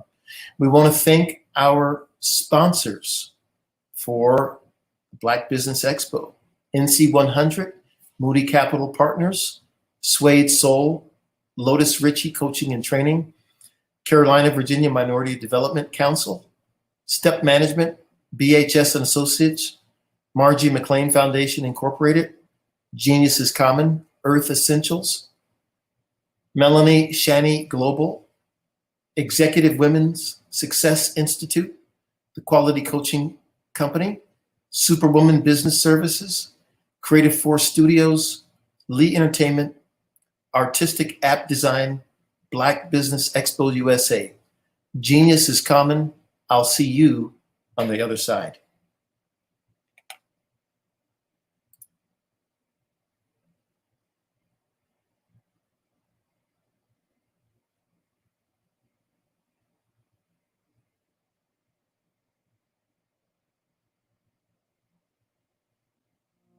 Did you know that approximately 333.34 million businesses exist today, according to a report from 2021? And you may be one of those businesses, or maybe you're not in the business market yet, but you're aspiring to be a business owner. Well, guess what? You're in the right place at the right time. Because let's face it, everything is about timing and opportunity. Hi, my name is Dr. Lotus Richey, and I'm the CEO and founder of the Lotus Richey Coaching and Consulting LLC, along with the Lotus Richey Ignite Show. 15 minutes of success with Dr. Lotus Richey, as well as books to boom your business and bring who you are. And today, I want to bring this amazing message to you about the Black Business Network and the Black Business Olympics. See, the Black Business Network and the Black Business Olympics is designed to help people just like you, that's right, that look like me, to take their business to the next level. Not just in your front yard or your backyard, but globally. The Black Business Network and Black Business Olympics is designed not to just help you survive, but to help you thrive. So join us today as we come together with businesses all around the world to support our students, our children, our young teens, are young entrepreneurs. What we do is we come together to help raise funds for students who are aspiring to be business entrepreneurs, who are aspiring and who are thriving in college. We endow them with a wonderful opportunity to gain scholarship of either a laptop or several thousands of dollars. And we invite you to help be a contributor to this amazing opportunity to help someone that looks just like you. So join us today.